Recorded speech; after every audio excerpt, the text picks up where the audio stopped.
Barangay Love Stories. Love Stories.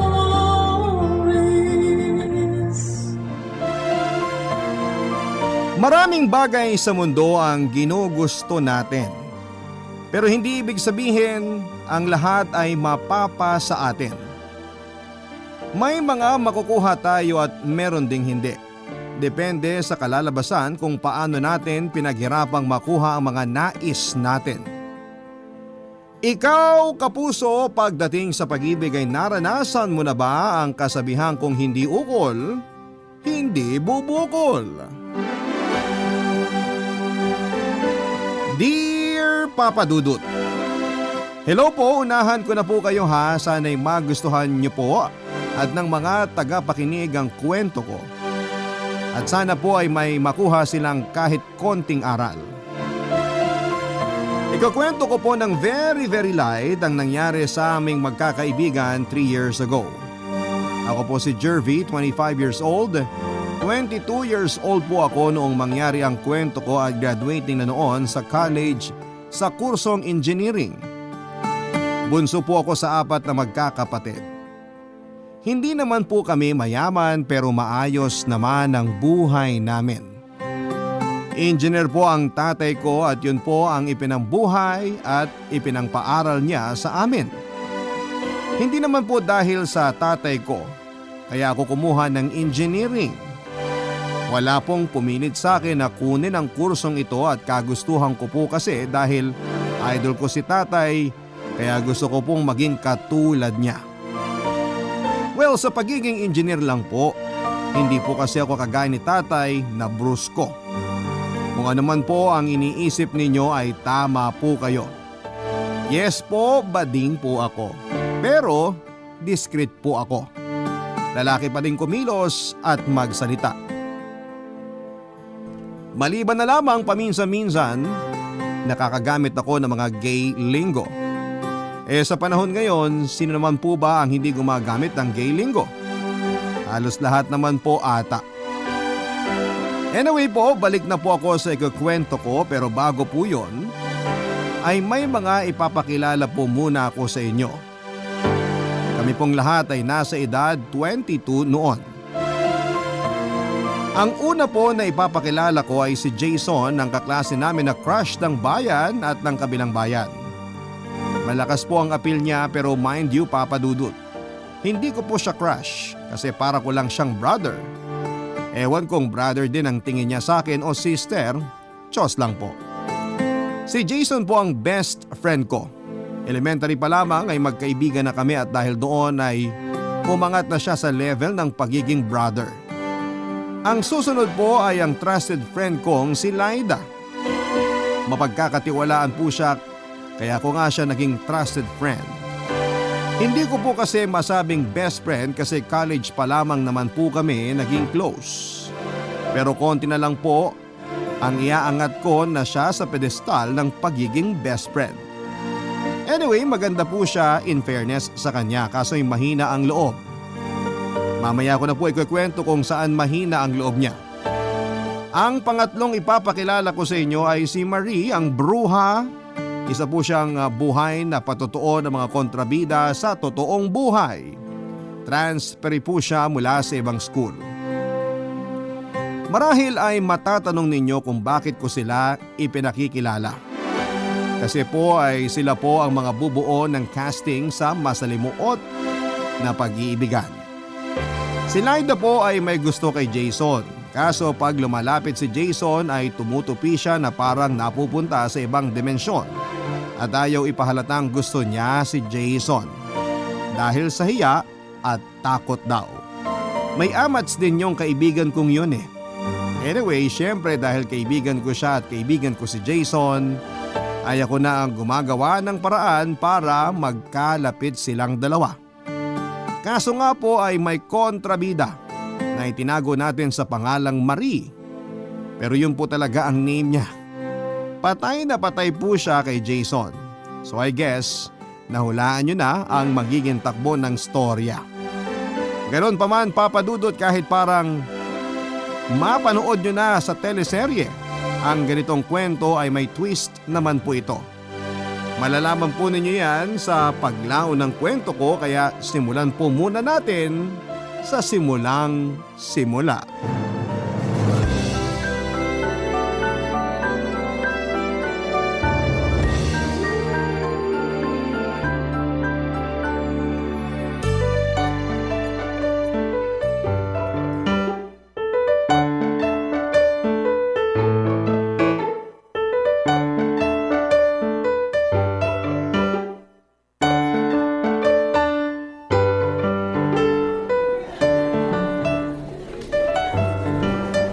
Laida, Oh, Jervy, wala ka bang klase?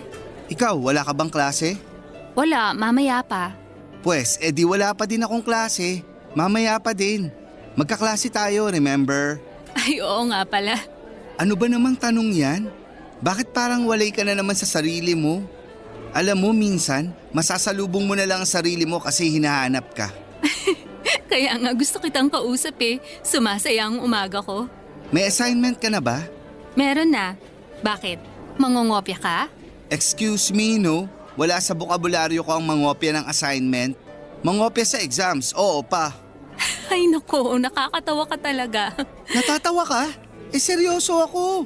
Mamaya pa-copy sa exams natin ha. Seryoso ka? Char lang. Ito naman, paano ako mangungopya sa'yo alphabetical ang seating arrangement? Ang apelyido ko nagsisimula sa A. Ang apelyido mo naman nagsisimula sa S. Una, magkalayo tayo. Pangalawa, nasa harap ako. Napaka-obvious naman kung sisipatin kita sa likod ko. Haba ng sinabi mo. Mamaya yan ang isulat mo sa essay. Che, Pikon? of course not. Defensive lang. Salamat ha. Oh, saan naman? Sa friendship. Naku, ano ka ba? Ako ang dapat magpasalamat sa'yo kasi ang deepest at darkest secret ko, inililihim mo.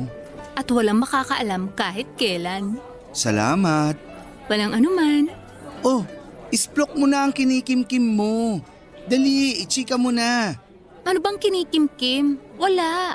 Wala? Wala talaga. Talagang talaga? Wala nga ang kulit. Oh, sabi mo yan ha? Oo nga. Talagang talaga? Para kang bata. Aba dapat lang. Mahal ang moisturizer at sunblock, kaya dapat talagang mukha pa din akong bata. Hindi yung itsura, yung ugali mo. Pero mukha nga akong bata. Kakantanga. Aray naman. Kulit mo kasi. Oh, sino ngayon ang pikon sa atin? Tche!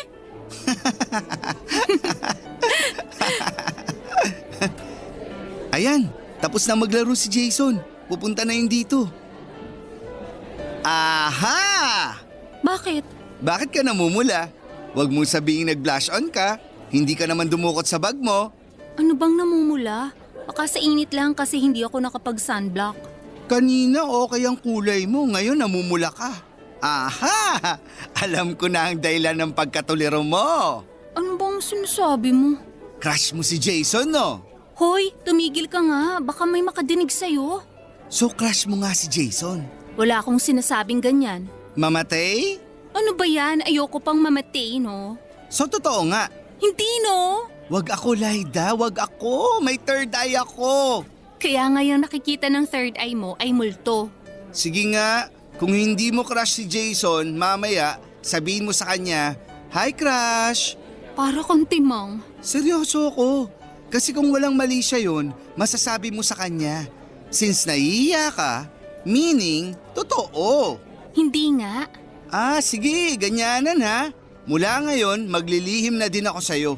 Ito naman, pati friendship ginagamit. Oo na nga. Anong oo na? Alam mo na yun. Ang alin? Kakainis ka naman eh. Sabihin mo kasi para hindi ako naguguluhan. Wag na. Sige, lihiman na. Oo na nga kasi. Crush ko si Jason. Ano yon? Ay, Ay, kabayo. Ano ba nangyari sa inyo? Ha? Wala. Pinag-uusapan namin kung kabayo ba o kalabaw ang crush ni Laida. Ano? Crush? Ibig kong sabihin kung ano ang gusto niyang pet. Pet? Kabayo at kalabaw? Ha? Oo, pwede naman, di ba? Pwede naman. Depende naman sa tao yun eh. Bakit yun ang naisipan mong gawing pet? Huy, tinatanong ka. Ha? Para sa'yo. Ano? Ibig ko sabihin, para sa'yo, okay lang ba na kabayo o kalabaw? Okay lang naman. Uy, sandali. Malapit na magsimula ang klase. Maghihilamos lang ako at magpapalit ng damit. Sige, sa klase na lang tayo magkita-kita. Sige. Ito naman halatang-halata ka kanina. Natulala pa at titig na titig kay Jason. Paano? Nabigla ako. Hindi mo man lang sinabi na nasa likod ko na pala. Malay ko ba? Ako din nagulat, no? Pero at least, secret lang natin. Kahit best friend ko si Jason, hindi ko sinabi. Salamat ha. Ano ba? Okay lang yun. A secret is a secret. Sure ka ba na hindi mo sasabihin sa kanya? Duda? Siyempre hindi. Trusted friend mo ko kaya ganun din ako sa'yo. Halika na. Basta, para hindi ko sabihin, pakopya mamaya ha. Ano? Diyos lang. Ganyan kami ka-close ni Laida kasi siya ang kauna-unahang babae na naging kaibigan ko talaga mula noon. Yung iba kasi sa mga kamarites ko lamang, chika friends lamang at hindi malalim ang samahan. Yung iba naman kasing girls sa school ay parang kasapi sa samahan ng pinamumunuan ata ni Marie, the Kontrabida Girls. Pero ang catch, yung mga Kontrabida Girls ay galit din sa kontrabidang si Marie. Ewan sa kanila. Hindi naman ako nag-aayos ng pambabae pero super insecure nila sa ganda ko. Charing lang po, Papa Dudut. Anyway, moving on, ayun nga po, si Laida ang unang naging kaibigan ko na nasasabi ko ang lahat. Wala akong sinekreto sa kanya, Papa Dudut. Pero siya, may matagal na palang sekreto na inililihim sa akin. Ang trusted friend ko, sa sobrang inis ko sa paglilihim niya, ay muntik ko siyang hindi kausapin ng mga 30 seconds. Matagal na po yun kung pag-uusapan ng closeness namin. Pero after 30 seconds nga po, ayon, kinumpronta ko siya at napaamin tungkol sa nararamdaman niya kay Jason. Sabi pa niya ay puppy love lang daw, Papa Dudut. Papa Dudut naman sa edad namin, may puppy love pa siya. High school pa lang dapat, lampas na ng puppy love, dapat dog love na. Nakakaloka din si Laida. Gusto ko siyang sabunutan kaso ako din ang nag-aayos ng buhok niya kaya hindi ko na lamang po ginawa yon. Pero at least naikwento ko kung gaano kami ka-close ni Laida. Kaya sabi ko sa sarili ko ay gagawa ako ng paraan para magkalapit ang trusted friend ko at ang brother ko. Pero gaano naman ba kalalim ang friendship namin ni Jason? Yan po ang ikukwento ko.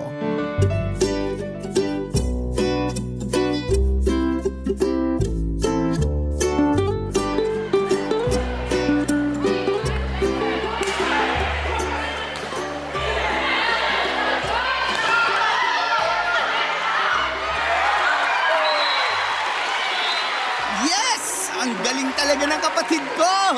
Asus, nang uto ka pa. Ang dami ko ngang sablay eh. Kahit naman marami kang sablay, ikaw lang naman ang nakapoint sa team mo. Sira ka talaga. Score ng buong team yun. Di may contribution sila na tig 1 point. Ang lakas mo mang uto. Halika na nga, libre mo ako ng tubig. Huy, ano ka ba? Bakit? Huwag mo nga akong akbayan. Uy naman. Nahihiya ka ng akbayan kita? Hindi ako nahihiya. Bakit ayaw mo magpaakbay? Yang kilikili mo, basa. Wala namang amoy ah. Hindi naman yung amoy, yung wetness. Mamaya sabihin ng mga tao pasmado ang balikat at batok ko. Wapa Kels. Kainis ka. Sa inyo uli ako matutulog mamaya ah. Bakit na naman? Mahirap yung assignment natin sa math. Kaya kailangan ko ang tulong ng kaibigan kong math wizard. Ako pa talaga ang inutumo, no? Ito naman. Basta, doon ako sa inyo ah. Sabado bukas, pwede naman natin gawin bukas ng umaga. Mabuti na yung tapos na agad ngayon para ma-enjoy naman natin ng weekend. Bahala ka nga. Si Daddy Bart nga pala. Nasa Pampanga pa? Wala na, nakauwi na siya kahapon. Tapos na ang trabaho niya doon. Ayos. Mamaya shot kami. Loko-loko ka talaga. Magpapatulong ka sa assignment tapos tutungga ka. Nakakamiss si Daddy Bart eh. Nako, pag uwi nga ikaw agad ang hinanap sa akin. Paano ba naman nung tinanggap nila na daughter pala ako, Ikaw na ang tinuring nilang son. Swerte ko nga, ang dami kong magulang. Ganon din naman si mama sa'yo ah. Madalas kang ang bigyan ng regalo nun eh. Oo, pero hindi ko naman nagagamit. Oo nga. Parang hindi ko nakikitang may suot ka na bigay ni mama. Ano ba mga nireregalo niya sa'yo? Headband, hair clip, blouse at iba pa. Bakit kasi hindi mo sabihin na ayaw mo nung binibigay niya? Maiintindihan naman nun. Hindi naman sa ayaw. Sinabi ko na din naman sa kanya, sabi ko, Tita, Becky po ako, pero hindi po ako nagsusuot ng ganyan. Sabi niya, okay lang, at least nandyan lang pag napagdesisyonan ko ng magsuot ng ganun. Si mama talaga? Mana sa'yo? Halika na, bili tayo ng tubig. Eto, may dala na akong tubig. Hindi na malamig. Ang arte mo ha, tama lang yan. Masama ang malamig pagkakalaro lang. Nag-volleyball ako, hindi ko manta. Ayaw mo ba? Ako iinom nito. Akin na nga, pwede na yan. Nanunuyo ng lalamunan ko. Kaya nanunuyo ang lalamunan mo kasi tumatagas ang tubig sa kilikili mo. Tanggalin mo na nga yung pagkakaakbay mo. Suplado match? Che? Teka, may iba ako. Tutal, maaga pa naman. Kwentuhan muna tayo habang nagpapahinga ka. Mamaya na. Pag sumasyat na tayo kasama si Daddy Bart. Kung iinom ka lang, wag ka nang matulog sa bahay. Ito naman? Saka yung pag-uusapan natin, ayokong madinig ni Daddy. Bakit? Tungkol ba sa kanya? Nambababae ba siya? Yang imagination mo talaga? Hindi no, hindi gagawin ni Daddy kay Mami yun. So ano nga yung pag-uusapan natin na hindi pwedeng madinig ni Daddy Bart? Teka sandali, wag mong sabihin ampun ka. Hindi ako ampon. Ano ba yung utak mo? Tungkol sa'yo ang pag-uusapan natin. Ang dami mo kasing pasakalye, ano ba yun? Sa klase ba natin wala kang crush? Meron naman. Sino? Saka na, hindi pa ako handa. Pag sure na ako. O sige, nirerespeto ko yan. Pero halimbawa lang ha. Halimbawa, merong may crush sa'yo. Anong mapifeel mo? Siyempre flattered na may nagkaka-crush sa akin. Pahambol ka pa. Alam mo namang halos lahat ng babae sa campus crush ka. Sobra ka naman sa lahat ng babae. Ilan lang siguro. Teka nga, alam mo naman pala na may mga may crush sa akin. Bakit tinatanong mo pa no kung sakaling may magkaka-crush sa akin? Oo nga no, wrong choice of words. Yung unang tanong ko, erase. Ito ang totoong tanong. Halimbawa, may isang tao sa klase ang may gusto sa'yo. As in, seryoso siya at talagang mahal ka niya, hindi lang dahil gwapo ka. Anong mararamdaman mo? Flattered syempre. Wala ka bang ibang alam na sagot bukod sa flattered? Ang convenient ng word sa'yo? Sumagot ka naman ng hindi showbiz. Okay, hindi showbiz? Sige, eto ang sagot ko. Kung ganun ang nararamdaman niya sa akin, dapat pag nakilala ko siya, ganun din ang maramdaman ko sa kanya. Kasi dapat mutual, hindi pwedeng one way lang. At pag nagkaswak kami ng feelings, syempre pwedeng maging kami na. Okay, plus 10 points ka sa Q&A. Puro ka talaga kalokohan. Seryoso yung tanong ko. Bakit? Sino ba yung nagkakagusto sa akin? Saka na, hindi pa ako handa. Pag sure na ako. Ay, minus point yan sa Q&A. Ninakaw mo yung sagot ko kanina. Okay lang, wala naman akong balak sumali sa Bucon. Pero gusto ko ako ang mag-style sa magiging kandidata ko. Oo, ganun din yun. Pag yung kandidata mong nanggaya ng sagot, matatalo siya. Kasama ka sa talo. Oo nga no, in that case, binabago ko ang statement ko, Your Honor. Anong Your Honor? I mean, judges. Ang sagot ko na from the bottom of my heart ay, sasabihin ko sa'yo kung sino ang may gusto sa'yo pag confident na siya. Bahala ka nga. Secret pa. O sige, bibigyan kita ng clue. Ayan, gusto ko yan. Ang may gusto sa'yo ay nasa paligid mo lang. Hi, Jason! Si Marie? No! Of course not! Eh sino? Saka na, pero definitely hindi si Marie. Pinag-uusapan niyo ba ako? Ay, ilusyonada. Huy, pasensya ka na sa kaibigan ko ah. Pagod kasi. Pagod? Hindi naman siya naglaro ah. Nakakapagod ba umupo? Excuse me, nag-cheer kaya ako kanina. At yung pag-cheer ko pang buong cheering squad. Nakakapagod yun. Mukhang pagod ka nga. Pawis na pawis yung balikat mo eh. Sabi ko sa'yo eh. Hindi, pawis ko yan. Inakbayan ko kasi siya kanina. Ay, pakibasa din tong balikat ko. Ilusyonada ka talaga. Andun ang gripo, may hose. Halika, didiligan kita na parang halamang tuyot. Grabe naman yung alalay mo, Jason. Impacta ka? Hindi ako alalay. Cheering squad ako. Huwag kayong mag-away please. Halika na nga, umuwi na tayo. Hinihintay na tayo ni Daddy Bart at ng masarap na alak. Akala ko. Akala mo lang yun, tara na. Sandali, huwag mo kong hilahin. Bye Marie. Bye! Ganyan kami mag-asaran, Papa Dudut. Minsan napipikon ako pero syempre malambing si Jason kaya nawawala na kagad ang galit ko sa kanya. Sa dinami-dami ng nagkakagusto at mamatay-matay kay Jason ay ewan kung bakit kahit katiting, kahit kaperanggot ay hindi ako nagkagusto sa kanya. Kahit nung bata kami na naliligo kami, siya ay nakahubad, ako naman ay nakasando at brief ay hindi po ako nagkamali siya sa kanya. Ang hiling maghubad ng shirt noon ni Jason, Papa Dudut, kaya nakita ko ang transformation sa katawan ni Jason. Yung dibdib niya ngayon ay malaki na. Inggit nga ako eh. Chos lang po, Papa Dudut. Pero seriously po ay siguro may ganon talaga no? Yung para kang sinaksaka ng pampamanhid kaya kahit na anong mangyari wala kang atraksyon sa isang tao. Dalawa lang naman ang ikakawala mo ng atraksyon sa isang tao. Una ay ang pangit na ugali niya at hate mo siya. O pangalawa dahil magaan ang loob mo sa kanya at mahal mo siya hindi bilang karelasyon. Yes po, Papa Dudut. Hindi ko i-deny, mahal na mahal ko siya. Yes. Pero bilang isang big brother lamang at kahit big brother ko siya ay ako din naman ang tagapagtanggol niya. Mahinahon kasi si Jason. Ayaw noon ng away pero pag sobra naman Papa Dudut ay hindi mo naman ako masisisi na makipag-away in his behalf. Kahit ganon kami mag-asara ni Jason ay mas nakakaasar pa din talaga ang pagmumukha ni Marie. Para siyang amag. Biglang lumalabas dahil doon pati ako ay napadamay sa inuman nila, Daddy at ni Jason. Barangay Love Stories. Barangay Love Stories. Papa Dudut, masaya kami ni Jason at masaya din kami ni Lyda sa dalawang magkaibang mundo ng Encantadia. Pero soon ako ang gagawa ng bridge para ang dalawang mundo ay maging isa. In other words, ay gagawa ako ng paraan para magkalapit sina Jason at Lyda. Mag-aala fairy godmother ako sa kanila.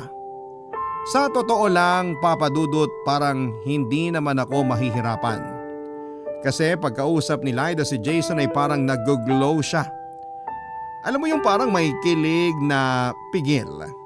Mahirap i-explain pero basta parang ganun po, Papa Dudut. Si Jason naman ay parang pag masisinagan ng glow ni Lyda ay para naman lalong umaangat sa pedestal ang pagiging gwapo niya. Ang ibig ko pong sabihin ay bagay sila kaya hindi po mahirap na i-set up silang dalawa. Pero sabi ko nga po sa likod ng buhay ng bida ay laging may kontrabida sa harap niya. At yun nga po ay si Marie. Sino nga ba si Marie? At paano siya napasok sa kwento? Yun naman ang ikukwento ko.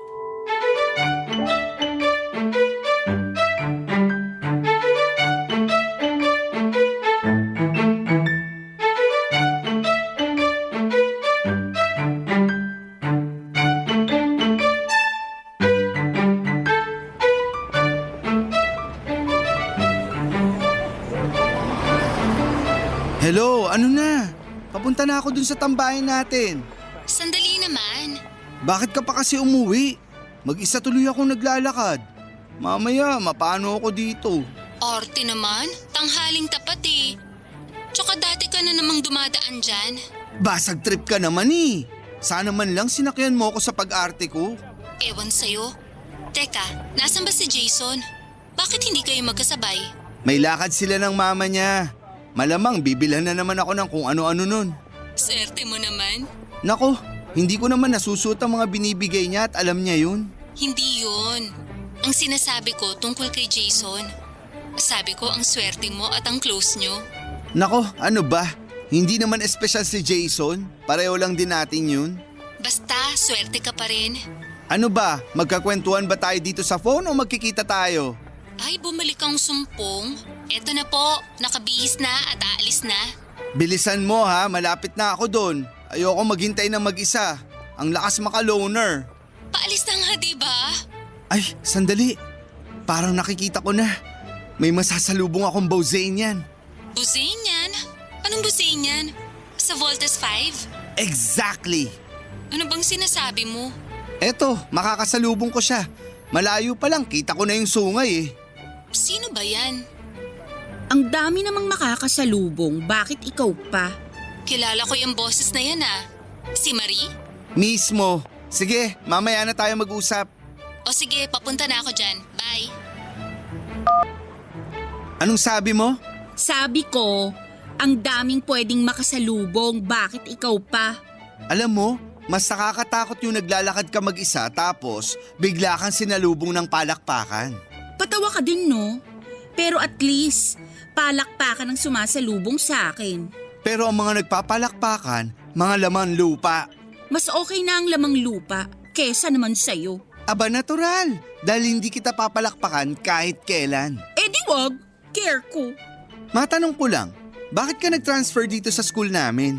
Nakikout ka sa dati mong school? School nyo? Sa inyo yung eskwelahan? Figure of speech yun, syunga. Figure mo mukha mo. Ikaw, mukhang figurine. Pareho lang tayo. Pero ako, figure na buo pa. Ikaw, basag na. Che, Check ka din. mas che ka. Double che. Double che? Che? Ang babaw ah. Pakay mo. Bakit ba ayaw mong sagutin kung nakikout ka ba sa dati mong school? Dahil walang kwenta yung tanong at paratang mo. Excuse me, no? Parents ko lang ang makulit. Porke lumipat kami ng bahay, dapat daw lumipat din ako ng eskwelahan. Yun daw ang sabi ng feng shui para swerte. Swerte nyo, malas namin. May mas mamalas pa ba sa taong kaharap ka? Meron, yung taong kaharap mo. Alam mo, inggit ka lang sa akin eh. Kasi alam mong sooner or later magiging kami ni Jason. Ilong mo ba tong nakakapako? Ang kapal na kasi ng mukha mo, umaabot na dito oh. Kahit anong sabihin mo, inggit ka pa din. Bago ka gumawa ng pang-asar, sana nag-research ka muna. Unang-una, hindi ako inggit kasi may taste si Jason. Pangalawa, bata pa kami, magkaibigan na kami ni Jason. Kaya wag mo kaming ginagawa ng chismis. Yun naman pala eh. Kung wala kang gusto kay Jason, bakit ka nagagalit sa closeness namin? Closeness? Eh ikaw lang naman ang feeling close sa kanya. Yun ang akala mo. Tingnan lang natin. Nakakatawa ka. Ako pa talaga ang dinedare mo ha. Kung wala kang gusto sa kanya, bakit ka nakikialam sa relasyon namin? Wow! Naging relasyon? Ano to? Kabit? Kirida? Number 2? Ganon? Eh, pal ka din eh, no? Kabit agad ang naisip mo? Natural! Kasi may jowa na si Jason. Sino? Ikaw? Siya nga, nakikinig ka ba? Mag-best friend kami ni Jason. More on para na kaming magkapatid. O yun naman pala eh. Bakit hindi ka nalang manahimik at maging masaya para sa amin? Masaya ako para kay Jason. Ikaw ang nakakalungkot. Alam mo, namumuro ka na sa akin eh. Ano bang gusto mong sabihin? May girlfriend na nga si Jason. Isa kang malaking sinungaling. Kausap ko lang siya, sabi niya wala. Pwes niloko ka niya. Mas naniniwala ako sa kanya kaysa sa'yo. Tingnan mo nga yung sarili mo. For sure, maski ikaw nagdududa sa sarili mo eh. Excuse me, hindi ako nagdududa. Tanggap ko na ang sarili ko. Eh, sinong sinasabi mong girlfriend ni Jason? Jervy! Ha? Ay sakto, ayan siya. The one and only girlfriend of Jason. Si Laida?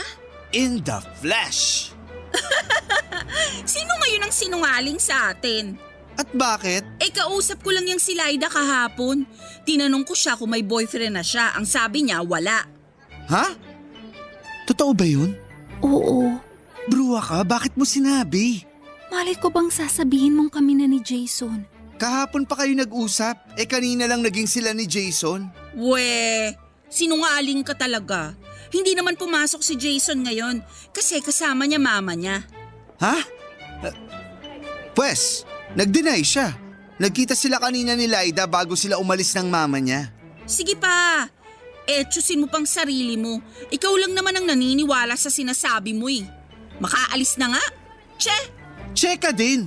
mas check ka. Dob, Ano sinasabi mo? Double che.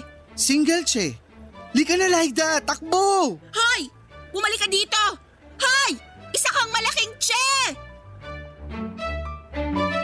At kahit na po may balakid sa mga plano ko ay hindi naman ako magpapatinag. Ngayon lang papasok sa casting si Marie tapos una yung pangalan niya sa billing sa poster, hindi naman pwede yon, Papa Dudut. Kaya kahit may umiepal sa plano ko ay hindi ako nagpapatinag. Si Marie lang siya, si Jervy kaya ito. So nagplano ako ng mga pagkikita nina Jason at Laida. Kumbaga gagawin ko siyang parang blind date pero hindi nila alam. Magde-date sila ng totoo, hindi yung parang date-datean lang nila sa kantin. Eto, date talaga. Yung romantic. Nahirapan ako pero hindi dahil kay Marie kundi sa schedule mismo ni Laida at Jason. Mas busy pa sila kesa kina David at Barbie Fortesa. Nakakaloka. Ang hirap hanapan ng magkakatugmang araw na po pwede silang pareho. Pero syempre hindi pa din ako sumuko. Gusto kong makabuo ng magandang love story. Hanggang sa isang araw ay nagkita din ang schedule nila at magkikita sila ng silang dalawa lang sa wakas. Pero papadudod setup ang ginawa ko. Kunwari imimit ko si Jason tapos sasabihin ko din kay Laida na mag-meet kami sa parehong lugar. Tapos hindi ako darating, edi bongga po, hindi ba? Makakapag-usap na silang dalawa pero syempre gusto kong ma-witness kaya nandun lamang ako sa malapit at nagmamasid ng masaya. Kaso maiiba pala ang eksenang binuo ko sa isipan ko ng araw na yon.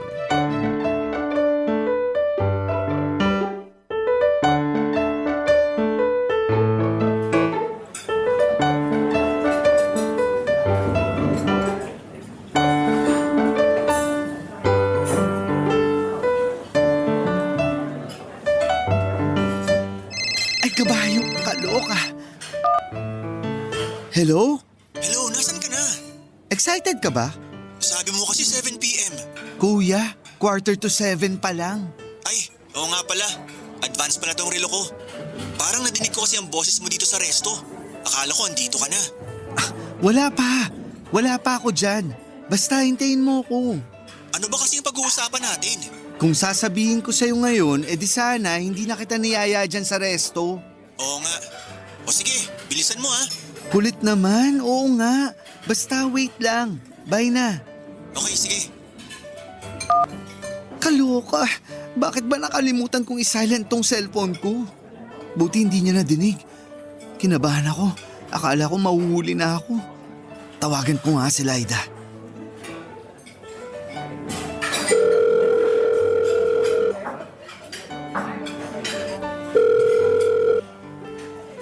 Hello. Excited? Alam ko wala pang 7 p.m. pero baka malate ka ha. Kailangan ba sakto sa oras? Job interview ba to? Mas maganda yung maaga ka para makauwi agad. Ito na, malapit ang matapos magbihis. Kanina nakausap kita, nagbibihis ka na. Tapos hanggang ngayon nagbibihis ka pa din? Ball gown ba ang suot mo? Ito naman? Di ba gano'n naman talaga ang mga babae? Malay ko, bading ako at hindi babae. Bakit? Gaano ka ba katagal mag-ayos? Magkukumparahan ba tayo ngayon? Naitanong ko lang naman, bakit ba parang ang excited mo? Ano bang meron? Ha? Wala naman. Gusto ko lang makapagkwentuhan na tayo agad. Eto na, paalis na. Magta-tricycle na ako para mabilis. Good. See you.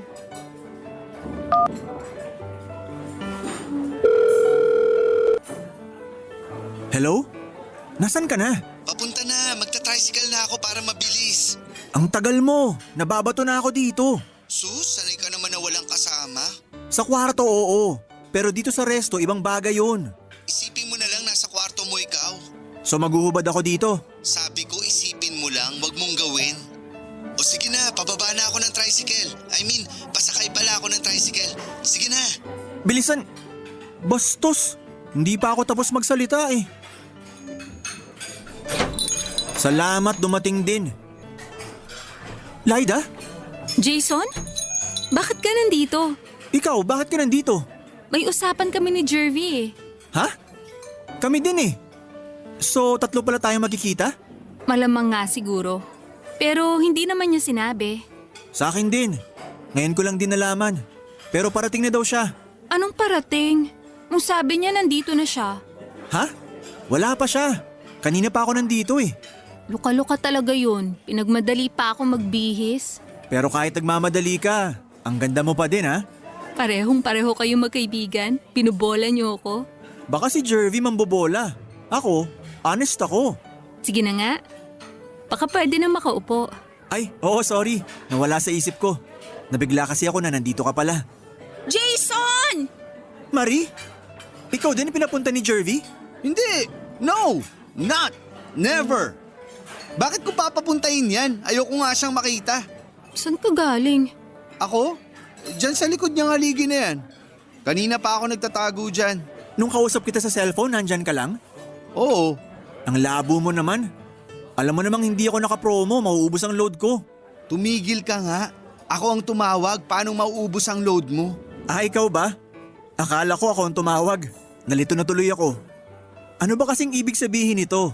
Magtatayo ba tayo ng union at kailangan magkita-kita dito? Hindi ko nga pinapunta yan. Bakit ka ba nandito? Mangkukulam ka ba talaga at nalalaman mo lahat ng galaw namin? Napadaan lang ako. Malay ko bang nandito kayo? Wow! Palagi na lang coincidence pag bigla kang sumusulpot. Para kang singaw. Hindi ako singaw. Kung hindi ka singaw, malamang utot ka. Huy, ano ka ba? Pumapatol ka sa babae. Okay lang, bakla naman ako eh. Ano bang pinagpuputok ng butsi mo? Sa iyo ba tong restaurant? Tama na yan, Jervy. Maupo na tayo. Huy Marie, saan ka pupunta? Uupo. Gawa ba sa adobe ang mukha mo? Bakit ka dito uupo? Reservation ko to. Ayan ang daming table oh. Kung gusto mo mahiga ka pa. Jervy, ano ka ba? Sige na, Marie. Maupo ka. Salamat, Jace. Wow, Jace. May pa-nickname na ang bruha. May sasabihin sana ako sa iyo, Jervy. Ano yon? Pwede ko bang ibulong? Ang dami mong pauso. Ano yon? Che, Maupo na tayo. San ka na naman pupunta? ang kulit mo. Uupo nga. Pinaupo na ako ni Jason. Hindi ka dyan. Laida, Bakit? anong bakit? Ang tahimik mo dyan. Dito ka maupo sa tabi ni Jason. Ikaw, Jean Garcia, dito ka sa tabi ko. Sinong Jean Garcia? Eh di ikaw.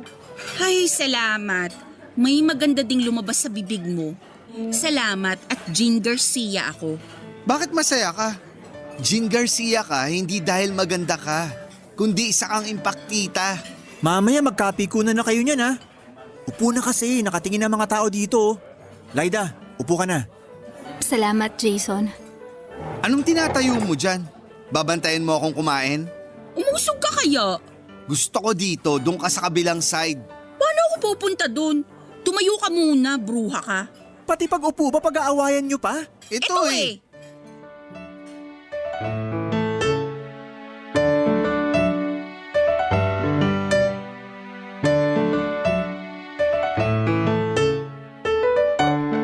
Papadudot natapos ang gabing yon nang nagbabarahan kami ni Marie.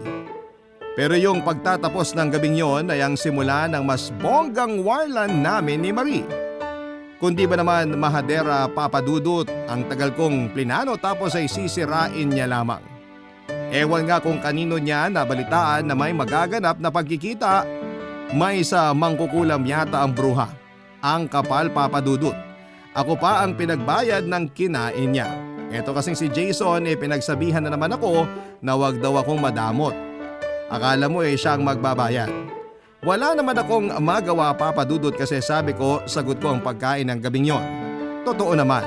Pero hindi kasama si Marisa bilang. Inis na inis ako papadudot at ayoko mawala ng gana kasi nga ako nga po ang magbabayad. Kaya kung gera ang gusto niya ay gera ang ibibigay ko sa kanya. Nagsimula ang mga away namin sa irapan tapos taasan ng kilay tapos asaran tapos parinigan tapos palala ng palala. Ganon, Papa Dudut. Nag-elevate na ang aming pag-aaway. Ayoko din po kasi ng ganon sa totoo lang. Mahal po ang lotion para masira lahat ng gastos ko sa balat ko dahil sa kalmot ni Marie. Mahaba-haba pa kasi ang kuko niya. Pero kitang-kita ko ang tagumpay ko, Papa Dudut. Lost in emotion na si Marie ng panahong yon. Barangay Love Stories. Barangay Love Stories.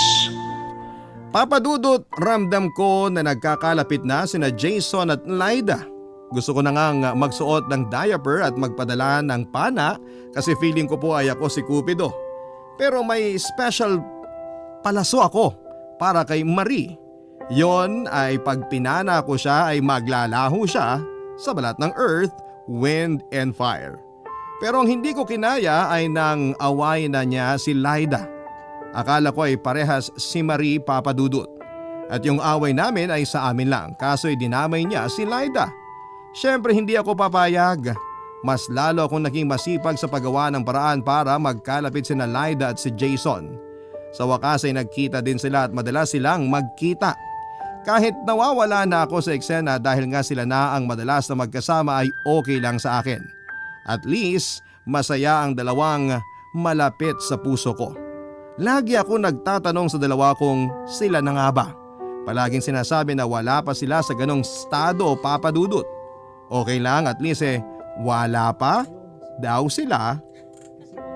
Ibig sabihin, malapit na. Kinikilig ako sa tuwing kakausapin ko ang dalawa pero hindi ko sila sabay tinatanong.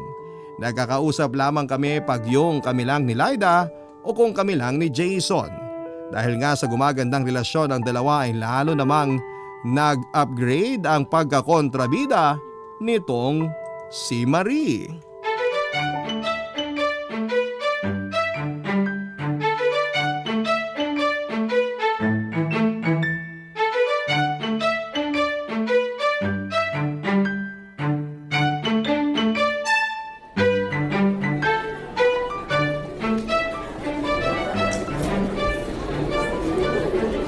The study of the fundamental... Ay, ano ba to? Ang hirap naman ito. Bakit ba hindi ako makamemorize? Well. Ayun!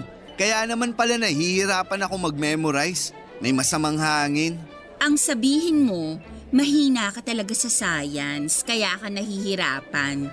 Kung makapagsalita ka, parang ang galing mo sa science Talaga? Forte ko ata ang science. Forte mo ang science? Kasi sabi ko lang, di ba?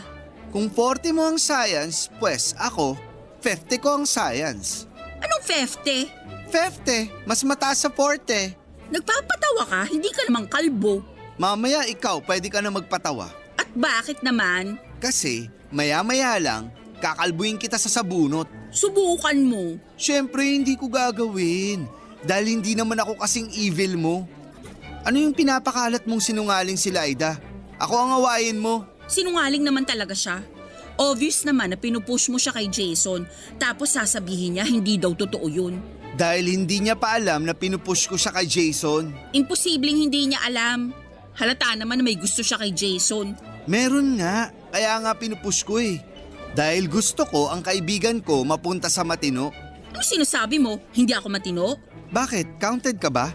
Na hindi ka nga kompetisyon Kasi obvious na pupulutin ka sa kangkungan. Tignan na lang natin. Ramdam ko na mahal na ako ni Jason. Gumising ka, bruha. Ang nararamdaman mo ay sarili mong ilusyon na pinapaikot ka. Kitang-kita naman na hilong-hilo ka na. Kasi kung ano-ano na lang ang naiisip mo. Mahina sa science! Yan ang ipang-aasar mo sa akin? Pues hindi naman masakit. Dahil hindi totoo. Tignan na lang natin mamaya pag nalaman natin ang resulta. Teka nga, bakit biglang concerned ka sa grade ko? Teacher ka ba dito? Compared naman sa ating dalawa, mas mukha kang teacher. Eh di good. Dream ko talagang maging teacher. Naiinis na ako sa'yo! Same here. The feeling is mutual. Times 10 pa. Bumagsak ka sana!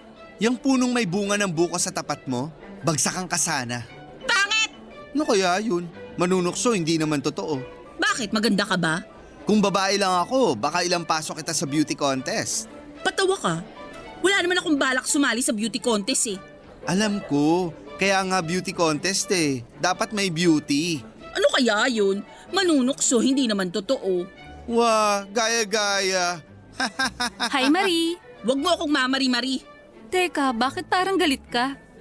Bakit parang may kasalanan ako? Ay, nagtatanong pa. Mainit ang ulo niya kasi alam niyang talo na siya. Nagsisimula pa lang ang laban. Teka lang, ano ba nangyayari? Alam mo, tigilan mo na nga yung bait-baitan, maang-maangan School of Acting mo. Hindi ka effective. Ano? Ano? Anuhin mo yung mukha mo. Ano bang ginawa ko sa'yo? Bait-baitan. Ano ka? Nagsasantu-santuhan o nagtatanga-tangahan? Tigilan mo si Laida. O ayan Laida, nagalit na ang manager mo. Magkano bang cut mo kay Jervy? Hindi ako manager at wala akong cut. Kaibigan ako at hindi mo alam ang feelings nun. Kasi wala kang kaibigan. Dahil ayoko makipagkaibigan. Tara na, Jervy. O ano, uurong na kayo? Hindi ako umuurong. Hoy Laida, kahit kumuha ka pa ng 10 padrino, itong tandaan mo, hindi mapapasayo si Jason. Kahit gayumahin mo si Jason, hindi siya babagsak sa'yo. Sinisiguro ko yan. Jervy, halika na. May exam pa tayo mamaya. Doon na lang tayo sa classroom mag-review. Mabuti pa nga. Sus, review, magkokopyahan lang naman kayo. Oh, ano kung magkopyahan kami? Palibasa, ikaw, wala kang makokopyahan kasi hate ka ng world. Hindi ko kailangan mangopya at hindi ko kailangan mag-review. Kasi matalino ako, unlike you. Sinasabi mo bang bobo kami? Matalino kami, kaya nga lumalayo kami sa'yo eh. Oh, may get together na naman tayo? Hi, Jace! Halika na, Jervy. Sandali, hindi ko iiwan sa impyerno ang kaibigan ko. Jason, tara na sa classroom. Excuse me, may usapan kami ni Jason. Magre-review kaming dalawa. Sinungaling ka talaga. Kakasabi mo lang na hindi mo kailangang mag-review tapos ngayon, magre-review kayo? Liar! Jason, inaaway na naman ako ni Jervy. Tapos pinagtutulungan nila ako ni Laida. Totoo ba yon? Hindi Kahit kailan hindi ako nakipag-away. Sinabi mo pa nga bobo ako eh. Wala akong sinasabing ganyan. Laida, wag ganun. Masama ang salitang bobo. Walang bobo sa mundo. Laida, sandali. Tandaan mo yung ginawa mo, Marie. Ayan pinagbabantaan niya ako. Jervy, ano ka ba? Anong ba ako? Naniniwala ka sa sinungaling na yan? Uuwi na ako. Hindi na lang ako papasok. Bakit? May exam tayo. Hayaan mo na ako bumagsak. Yan naman ang gusto nilang lahat eh. Tahan na. Jervy, mag-usap tayo mamaya ha. Talaga? Doon ako matutulog sa inyo. Bahala ka. Diyan ka na kung ayaw mong sumama.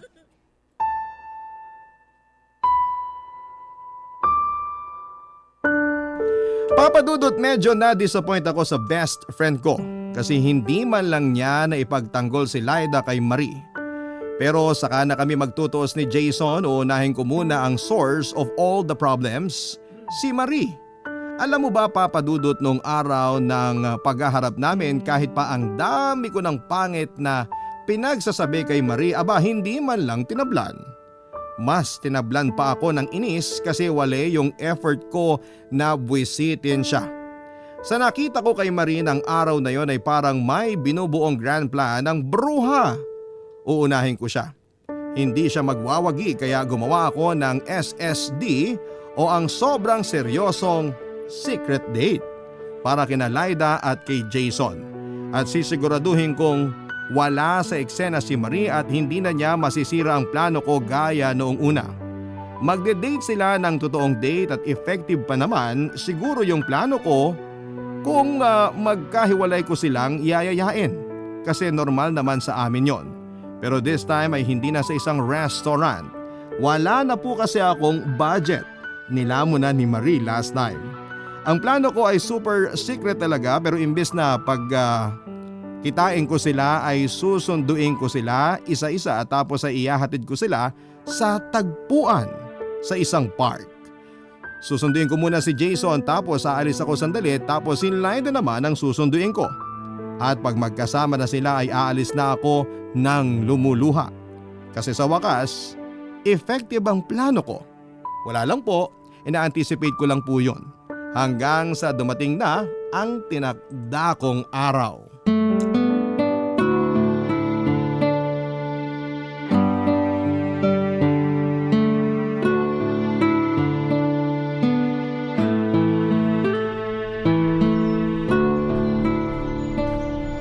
Saan ba tayo pupunta? Sa park. Anong meron doon? Wala, kwentuhan lang. Pwede naman tayo magkwentuhan doon sa inyo eh. Nako, nandun si Daddy. Sisingit na naman yun. Tapos ilang sandali lang, nagiinuman na kayo. Gusto lang naman makipagkwentuhan ni Daddy Bart. Araw-araw naman kami nagkikwentuhan ha. Pero ayaw mo kasing uminom habang nakikipagkwentuhan. Kasi masamang uminom. Ikaw naman? Tuwing weekend lang naman umiinom ang daddy mo. Hayaan mo na. Hindi naman siya sumasobra sa inom. Yun na nga eh. Isang shot pa lang parang lasing na. Kahit tanggap niya ng Becky ako, ayun, tutuksoin pa din ako sa mga babae. Sinabi nga niya sa akin yan. Tawa ka pa. Ayan, dito na tayo maupo. So ano nga pag-uusapan natin?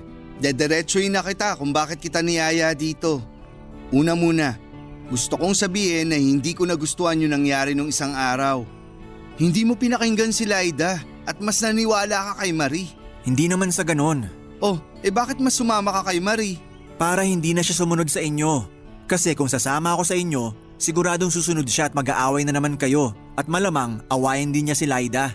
Aware ka naman na obsessed siya sa'yo. Alam mo, kahit ganon si Marie, hindi ko naman siya gusto eh. At sinabi ko na sa kanya yon. Hindi ko siya pinapaasa. Wait, sinabi mo sa kanya na hindi mo siya gusto? Busted siya? Sobra naman yung busted. Inunahan ko na siya bago pa man siya magsabi ng nararamdaman niya. Sabi ko para ko na lang siyang kapatid. Boom! Huy, ano nakakatawa? Dalawang bagay. Una, sopla si Bruha. Pahiya siya sa sinasabi niyang mapapasa kanya ka. Pangalawa, ibig sabihin si Laida ang gusto mo. Tamang-tama, susunduin ko siya ngayon at magkikita kayo. Hindi. Ano? Anong hindi? Ang sabi ko, susunduin ko nga siya ngayon. Sakto yun. Makakapag-usap kayo. Ikaw na ang mag-initiate ha. Una, babae siya. Pangalawa, mahina ang loob niya pagdating sa'yo. Hindi nga. Ano bang sinasabi mo? Hindi ko din gusto si Laida. Ha? Bakit? Maganda naman siya. Mabait. May iba akong gusto. Sino? Pero bago yan, siguro panahon na para may aminin ako sa'yo. Sorry at tinago ko to. Hindi ako naging totally honest sa'yo sa mga sekreto ko. Buntis ka? Nakakainis ka naman eh. Joke lang yun. Yung pag may sasabihin, uunahan mo ng sabi ng buntis ka o kaya bakla ka? Oo, Teka, ano? Naguguluhan ako. bakla ako. Lakas ng trip mo ah. Seryoso ako. Seryoso din ako. Ano? Totoo ba yan? Mula nung bata tayo, inilihim mo yan? Nung bata tayo hanggang bago mag-graduate ng high school, hindi ko naman nararamdaman yung nararamdaman ko. Pagka-graduate natin ng high school, parang may iba na ako nararamdaman. Naiintindihan kita. Pero alam mo, kahit noon mo pa sinabi yan, maiintindihan kita. Kaibigan kita, no?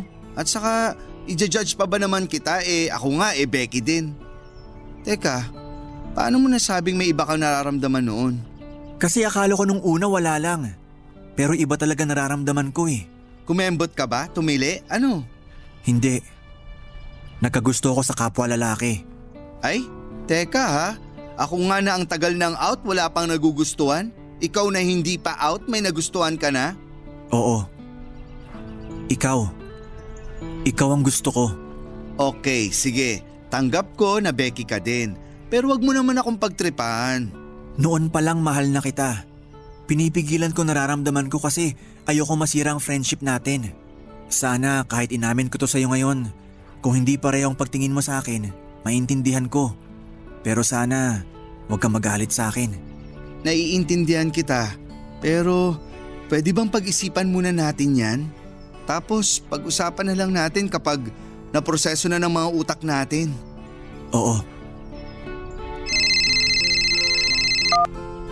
Hello Laida. Nasaan ka na? Sige, nandito lang ako sa bench na tinatambayan natin. Sige, ingat.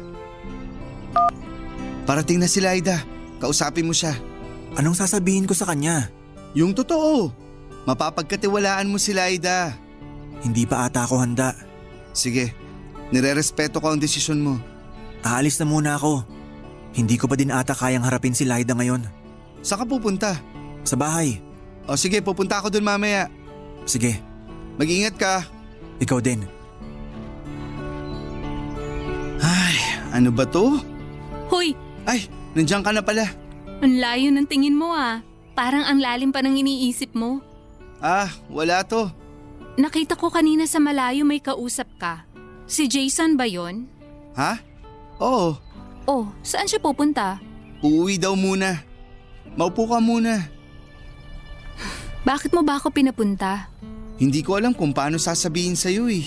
Ako pa bang paglilihiman mo? Trusted friend mo ko, di ba?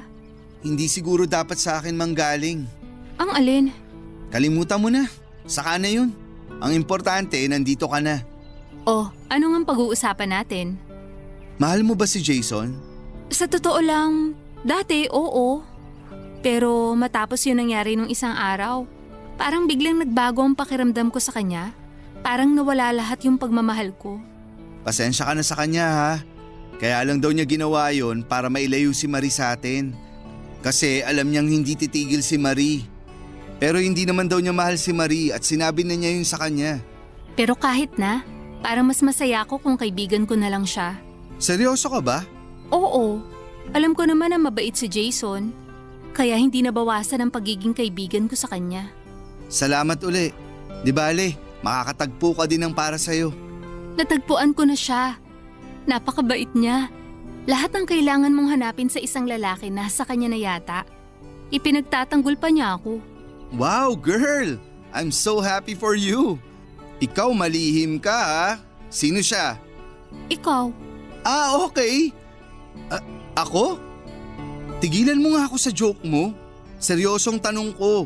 seryoso din ang sagot ko. Ano ba to? Ano bang nangyayari sa Earth? Huwag kang mag-alala. Hindi ka obligadong mahalin din ako. Pero huwag mo sanang pigilan na mahalin kita. Ano ba yan, Laida? Kinikilabutan naman ako. Hindi tayo pwede. Para na kitang kapatid. Ayoko mawala yung pakiramdam na yun. Sabi ko nga, hindi ka obligado. Basta nandyan ka lang lagi, masaya na ako. Siguro makakahanap din ako ng kagaya mo. Kagaya kong Becky? Kay Becky, kay Straight, kung anong ibigay ng tadhana. Basta mamahalin ako, magiging masaya na ako. Happy din ako for you, girl. Halika nga, pahag. OMG! Bakit? May mangkukulam ako nakita. Mangkukulam? Si Marie? Ano bang meron yan? Paano niya nalalaman kung nasan tayo? Siguradong makikipag-away na naman yan. Mabuti pa, mauna ka na. Magkita na lang tayo mamaya. Sure ka? Oo, baka sabihin na naman itong babaitang to, pinagtutulungan natin siya. O sige, pag-ingat ka. Mag-ingat siya. Si Laida ba yun? Tanungan ba ako? Ito naman ang init agad ng ulo.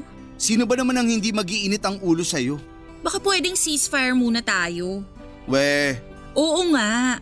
Baka kahit sandali pwedeng maging peaceful tayo. Gusto ko lang ng kausap. bakit ako ang kakausapin mo? Alam mo namang visit ako sa'yo. Maghanap ka ng ibang kausap. Ikaw na din ang nagsabi, di ba? Wala akong kaibigan dito.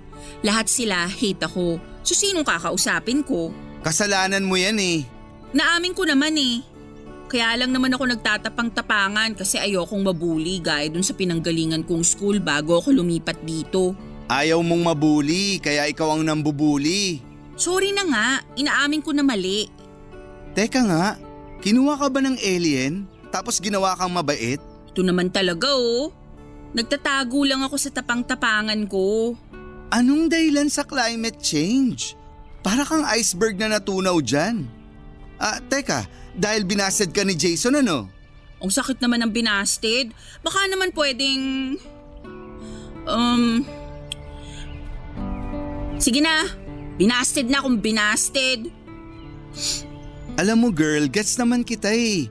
Pero ang pangit lang nung ikaw pa ang humaharot sa boylet at more pa yung nakikipag-away ka. Bad yun. Nagsusorry na nga eh. Sa inyo lang naman ni Lyda ako may malaking mali.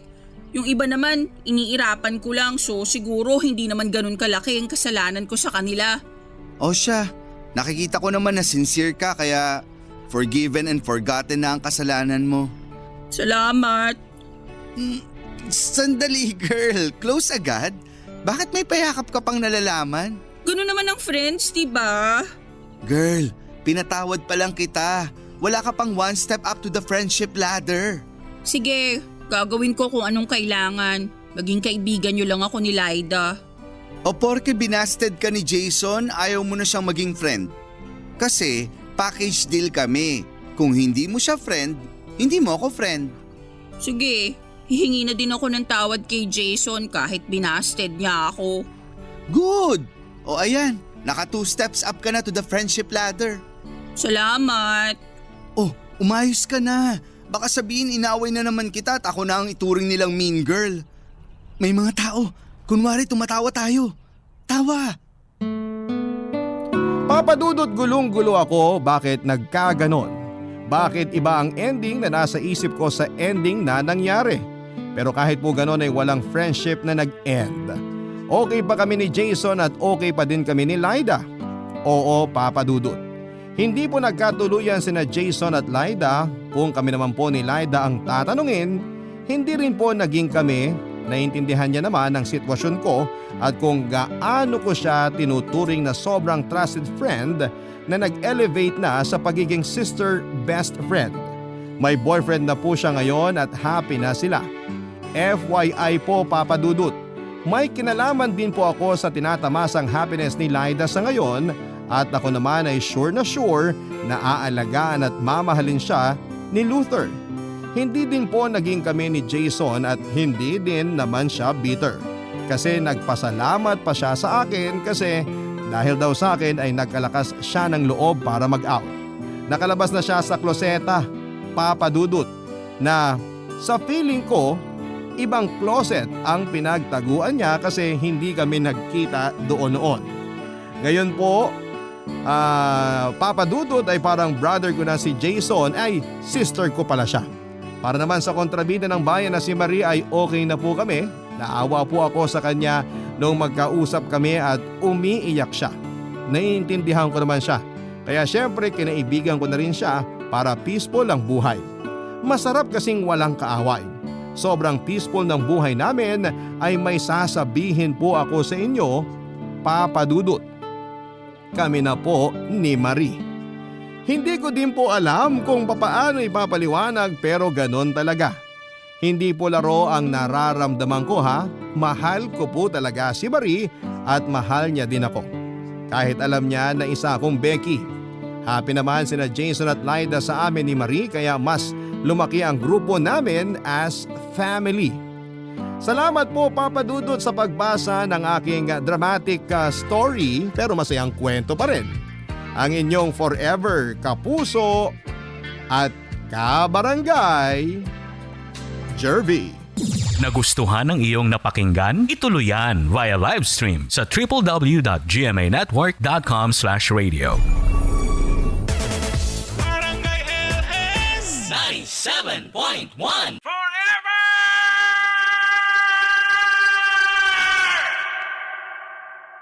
Barangay Love Stories. Love Stories. Magandang araw po, ako po si Ciara Papadudut mula sa Taguig. 30 years old na po ako dalaga at 5 years nang nagtatrabaho sa isang BPO industry.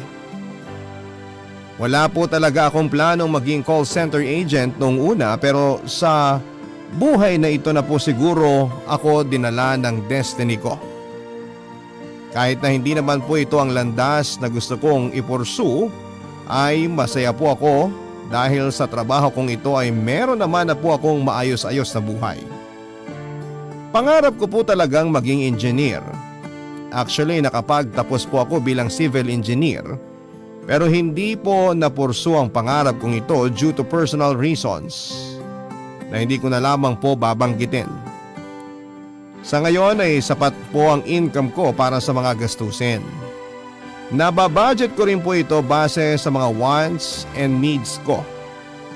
Nakakapasyal po ako sa mga lugar na gusto kong puntahan at sa parehong pagkakataon ay nakapagbibigay din ako ng pera sa mga magulang ko na nakatira sa probinsya. Ang sagot lang naman po kasi sa pagkakaroon ng stable na buhay ay dapat marunong tayong mag-ipon at yun po ang palagi kong ginagawa. Pagdating naman po sa usaping love life, nagkaroon po ako ng boyfriend for 5 years. Tawagin na lang po natin siya sa pangalang Allen na manager sa isang sikat na fast food chain dito sa Pilipinas. Nagkakilala kami sa isang dating app kung saan ang aksidente kong pag-swipe right sa picture niya ay nauwi sa isang romantic relationship.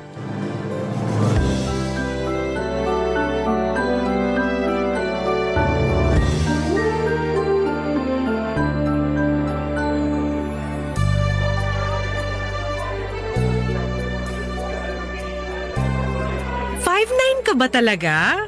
Parang hindi naman ah. Ang ganda naman ng bungad mo. Pwedeng good morning muna kasi first time lang natin magkikita.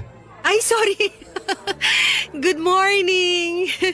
So, hindi ba ako mukhang 5'9"? Parang hindi. Well, tama ka naman. 5'9" ako sa app. Pero sa totoong buhay, mga around 5'7" ako. And a half. 5'7" and a half. May half talaga? Oo, importante yun. So parang inaamin mo na fake yung nasa profile mo, ganon. Kasi nagsinungaling ka sa height mo eh. Huwag mo sabihing hindi ka rin 25. 25 years old ako. Yun, totoo yun. And technically, hindi ako nagsinungaling kasi tinan mo to. Matataas ang mga suot kong sapatos. Kaya kahit i-measure mo ang height ko ngayon, 5'9" ang lalabas. Hindi ka naman palagi nakasapatos eh. Bakit? Big deal ba sa'yo ang height ng lalaki? Hindi naman, pero syempre, mas romantic pa rin kung mas matangkad yung guy, di ba? Mas matangkad pa rin naman ako sa'yo ah. Di ba 5 flat ka? Uy, hindi ako 5 flat ha. Excuse me, 5'2" kaya ako. Maliit pa rin yun. May problema ka sa maliliit? Wala naman. Cute nga eh. Wala naman pala eh. Teka, ba't ba napunta tayo sa height? Ikaw nagsimula eh. Ano ba maganda? How about family? Family? Ako, may sariling pamilya na ang father ko, tapos yung mother ko naman, tindera sa probinsya. Saan ang province mo? Pangasinan. I see. Ilan kayo magkakapatid? 5 kami magkakapatid, pangalawa ko. Talaga? Pareho pala tayo. Pangalawa rin ako eh, pero 3 lang kami. Wala na kaming parents, tapos may kanya-kanya na rin kaming buhay na magkakapatid. Hindi na kayo magkakasama? Hindi na eh. Naiwan yung panganay sa dati naming bahay. Siya na nakatira doon ngayon kasamang family niya. Yung bunso naman, nagtatrabaho ngayon sa South Korea, factory worker. Eh ikaw? Solo na rin. As early as 18 years old kasi, ako na bumubuhay sa sarili ko. Simula nung parehong mawala parents namin, kanya-kanyang sikap na kami magkakapatid para pag-aralin at buhayin ang sarili namin. Kailan mo huling nakita mga kapatid mo? Matagal na. Hindi ko na maalala eh. Hindi ba kayo close? Sabihin na lang natin na wala masyadong intimacy sa aming magkakapatid. Pero sa pagkakaalam ko, nagkakausap pa yung ate ko tsaka yung bunso. Bakit naman ganon? Kayong 3 na nga lang ang natitira, hiwa-hiwalay pa kayo. Nung bata kasi ako, medyo neglected ako. Alam mo na, middle child. Favorite nila mama at papa yung pangatlo kasi nga bunso. Palaging spoiled, palaging pinapaboran. Yung panganay naman, suportado sa lahat ng bagay. Kasi siya yung inaasahang maging provider pagdating ng panahon. Ako?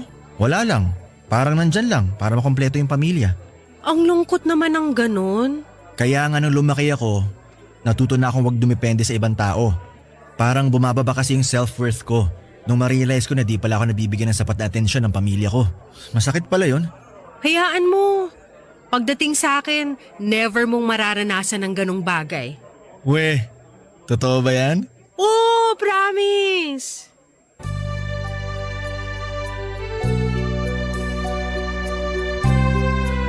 Papadudod for 6 months ay nag-date kami ni Allen bago kami naging official couple.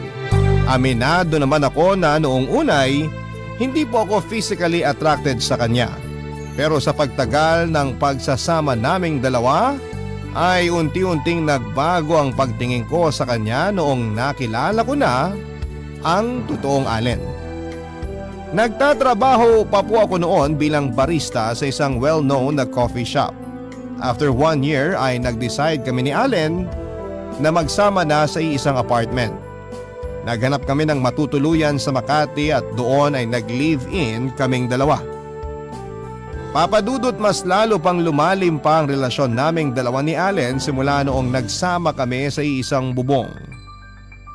Daigo pa ang nasa cloud 9 noon dahil para akong nakabingwit ng isda sa dagat na kompleto industry ay doon na po nagsimulang lumaylay ang relasyon naming dalawa ni Allen. Aminado naman po akong marami akong naging pagkukulang pero dahil naman ito sa pagiging busy ko sa trabaho. Hindi po madali ang nilipatan kong trabaho.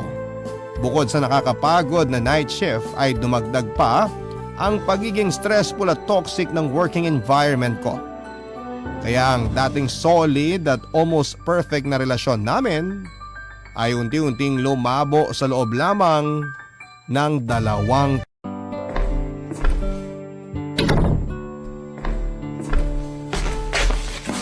Oh, mahal. Hindi ka pa pumapasok? Anong oras na? Malilate ka na. Nagpaalam ako sa work ngayon na hindi ako papasok. Talaga? Bakit naman? Masama bang pakiramdam mo? Or may lakad ka? Anniversary natin ngayon, di ba?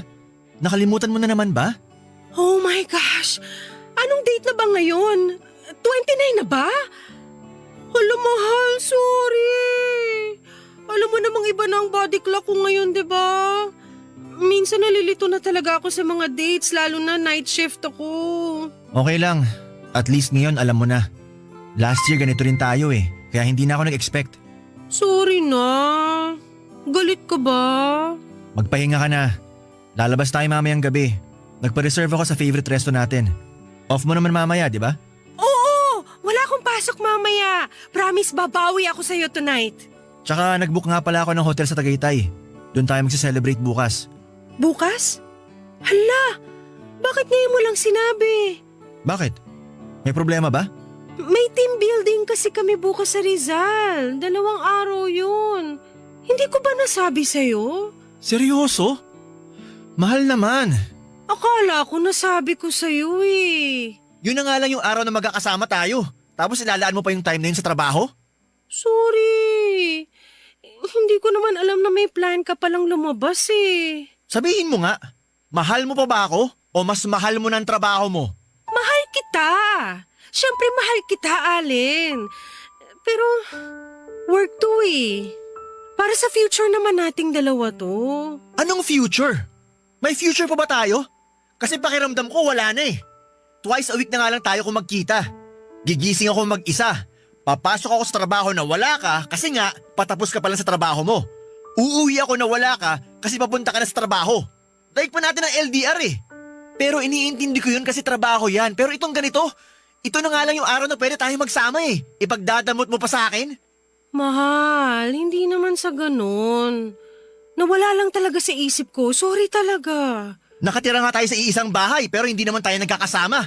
Ano bang silbi na nag-live-in tayo? Promise ko sa'yo, pagkatapos ng lahat ng to, babawi ako sa'yo. Babawi ako pagkatapos ng team building namin. Effort lang naman na gusto kong makita sa'yo eh. Oo, nag-e-effort naman ako ah. Nasaan?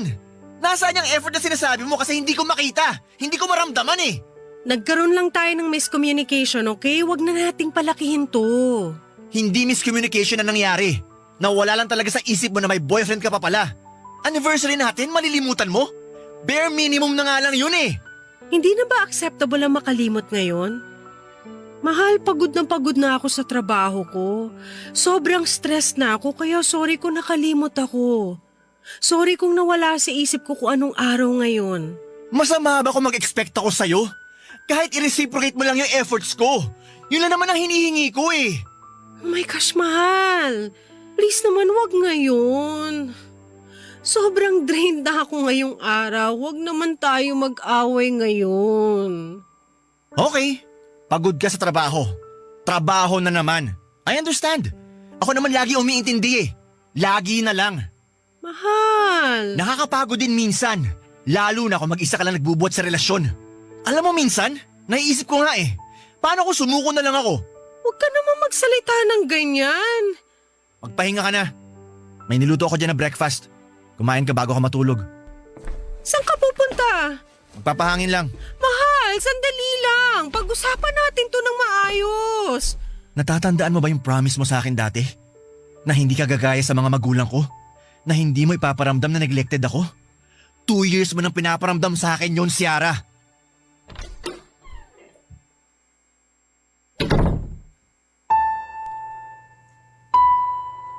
Papadudot kinagabihan ay sobrang tahimik ng naging dinner date namin ni Allen.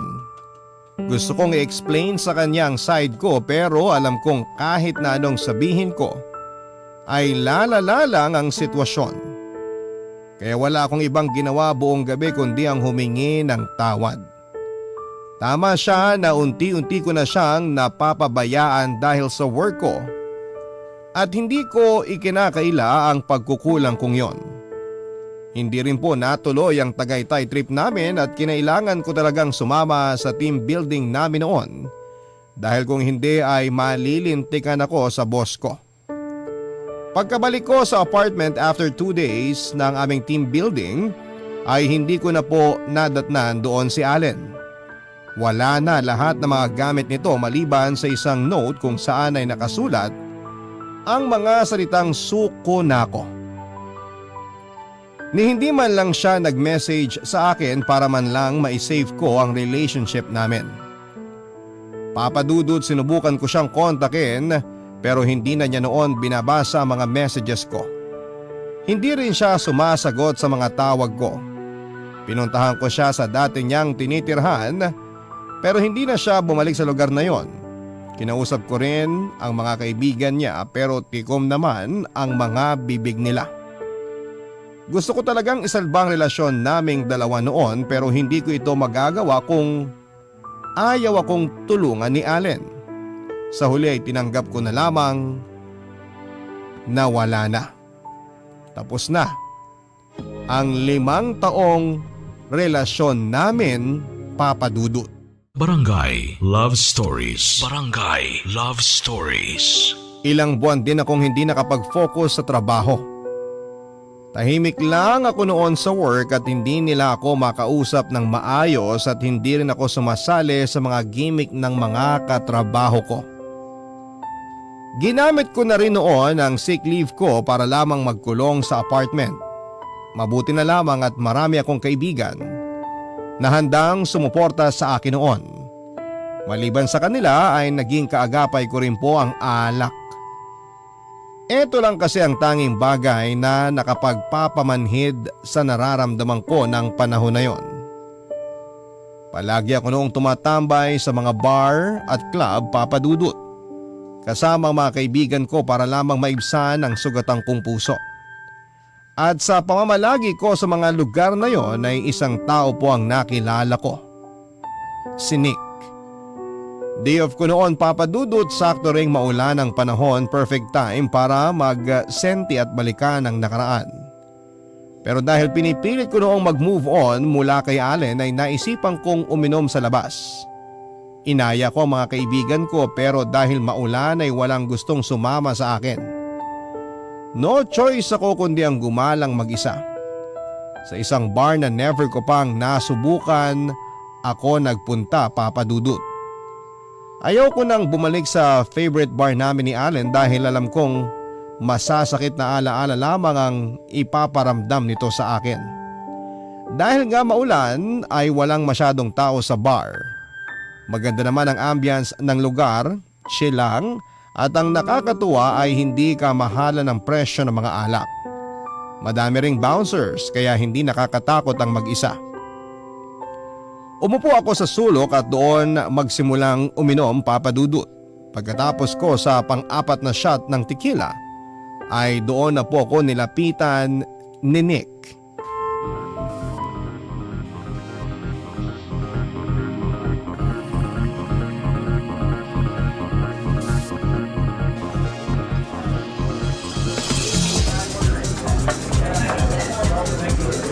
Hi, miss. Sorry to bother you but can I ask you something? Yes? May maitutulong ba ako? Are you alone by any chance? No. May mga kasama ako. Inaantay ko lang sila. Oh, I see. Pwede ba kitang samahan habang hinihintay mo sila? Sorry pero mas prefer ko magantay na mag-isa. Ah, ganun ba? I'm Nick, by the way. Nicholas, pero tawagin mo na lang ako Nick. Hi, Nick. Katulad ng sinabi ko, I prefer to be alone. Okay, I get what you mean. Naghahanap lang kasi ako ng makakausap. Wala kasi akong kasama eh. Sorry. No problem. Anyway, nice to meet you. Balik na ako dun sa boring kong table. Ba't ka mag-isa? Ha? I'm sorry? Sabi ko bakit ka mag-isa? Is that an invitation? Pwede na ba akong makayupo and join you? Nagtatanong lang ako. Okay, gets. Broken tayo ngayon eh. I see. Eh ikaw, bakit ka mag-isa? Hindi nga ako mag-isa. Papunta na rito yung mga friends ko. Talaga ba? Kahit 30 minutes na silang late? I mean, hindi ako stalker or anything sabay kasi tayong pumasok kanina. Kaya napansin ko lang. Medyo stalker vibes nga yun, actually. Promise, hindi ako masamang tao. Wala namang masamang tao nga amin na masama sila eh. At teka, sandali. Oh, eto. ID ko yan. Full name, address, age, nationality, marital status. Wala naman sigurong masamang tao ang magbibigay ng full details nila, no? Okay, fine. Okay. Tago ko muna tong ID ko. So, pwede na ba ako maupo? Sige. Para naman may kausap na rin ako. Thanks. So, tama ako. Wala kang ang hinihintay na friends. Wala eh. Wala may gustong sumama sa akin. Same as you, gusto ko lang din uminom ngayon. Gusto ko magpaantok. May insomnia ka ba? Hirap ka makatulog? Wala akong insomnia. Hindi rin naman ako hirap makatulog. Gusto ko lang makalimot kahit sandali. Makalimot naman saan? Well, if you don't mind. Makalimot sa ex ko. Ooh! Pareho pala tayo. Pareho tayong broken-hearted. Kailan ka pa broken? 3 weeks ago. After ko mag-propose sa kanya, iniwan niya ako. Oh my gosh, I'm sorry. Ano raw ang reason niya? Hindi pa raw siya ready eh. Pero it turns out, may iba na pala siyang gusto. Sakit naman nun. Sana hindi na lang niya tinanggap yung proposal mo. Pinaasa ka pa. Well, to cut all the BS short, sabi niya, ang kanyang explanation sa akin kung bakit niya ginawa yon ayaw niya raw ako mapahiya. Eh ikaw, anong nangyari sa inyo ng ex mo? Ghosted. Sinukuan niya ako. Masyado raw akong workaholic eh. Yun lang? May mas malalim pang rason behind that pero sa amin na lang yun. What are the odds, no? Na nagkita yung dalawang broken? Naku, pag mo akong simulan dyan. Hindi ako mahuhulog sa mga ganyang banat. What? Banat? Hindi! No. Hindi ganon. Walang ganon. Hindi ako pumipick up line. Sincere yung pagkakasabi ko noon. Walang halong diga. Mabuti na yung clear. Hindi pa rin naman ako ready para sa relationships eh. Ako rin.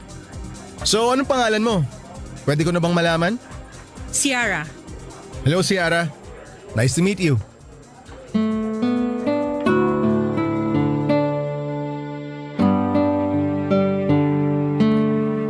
After that ay hiningi ni Nick ang social media ko, Papa Dudut. Masaya naman ang naging pag-uusap namin kaya nagtiwala ko sa kanya at ibinigay ko ang Facebook account ko. Pero lumipas ang 1 linggo ay wala akong natanggap na friend request mula sa kanya. Hinayaan ko na lamang siya at nagpatuloy ako sa buhay ko. Wala pa rin nagbago, para kong zombie nagigising, magpapakapagod sa trabaho para pagka-uwi ay matutulog na lamang ang gagawin ko.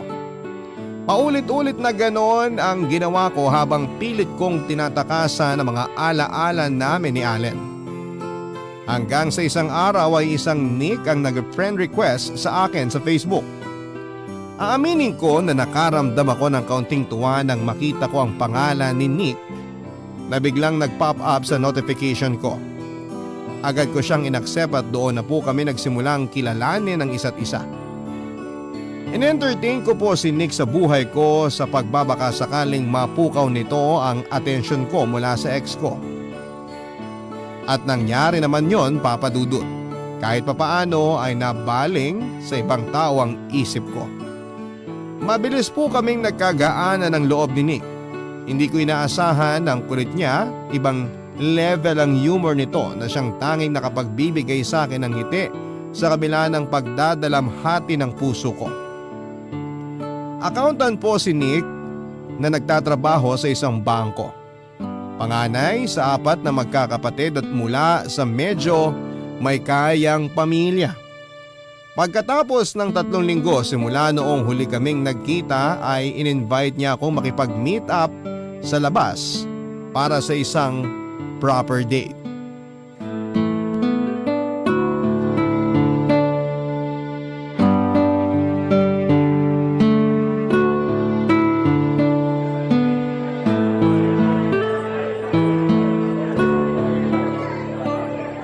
Wow! Nag-glow up ka ba in just 3 weeks? Nice. Hay nako Nick ha, wag mo akong simulan. Bubulahin mo na naman ako eh. Alam ko mabulaklak yung bunganga mo. Hindi nga, seryoso ako. You look prettier kesa nung una kitang nakita. Sinasabi mo ba na pangit ako nun? Hindi ka pangit, ano ka ba? Iba lang kasi yung setting sa bar. Madilim kasi ron. Eh dito sa cafe, nakikita kita ng maayos. Dami mong alam. So, kumusta naman? Still broken? Ay, well, yeah.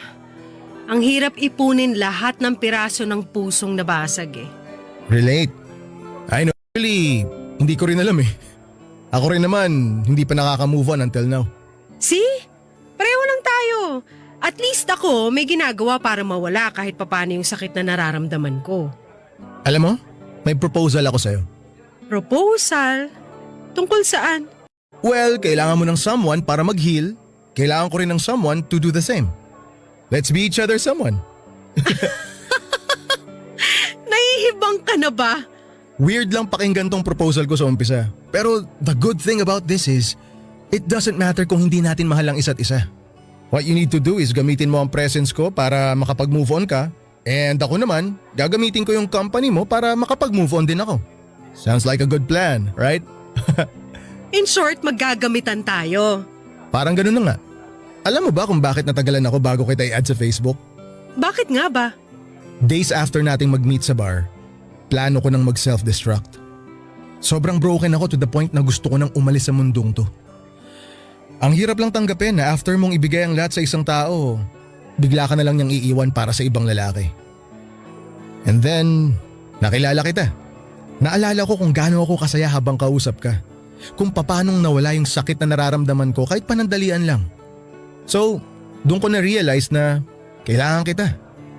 Kailangan ko ng isang taong sasalo sa akin while I'm at my lowest. So, para sa sarili mo lang pala tong offer mo sa akin. Paano ka makakasigurong makaka-move on din ako kapag ginawa kitang rebound? Well, for starters, nakipag-meet ka sa akin ngayon dito, di ba? Kailangan mo ng distraction kaya ka nakikipag-usap sa akin ngayon. Alam ko na kailangan mo rin ng taong makakausap and I'm offering myself to you. Ang weird! Sobrang weird! Hindi ko alam. Naguguluhan pa ako. Tulad nga na sabi ko, weird lang to pakinggan sa umpisa.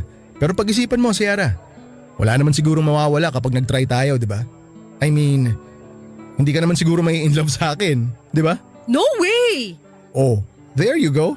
Then, wala tayong magiging problema kung ganun. Ako rin naman eh. Hindi ko nakikita ang sarili ko na mafo-fall sa'yo. So what do you think? Sige, pag-iisipan ko.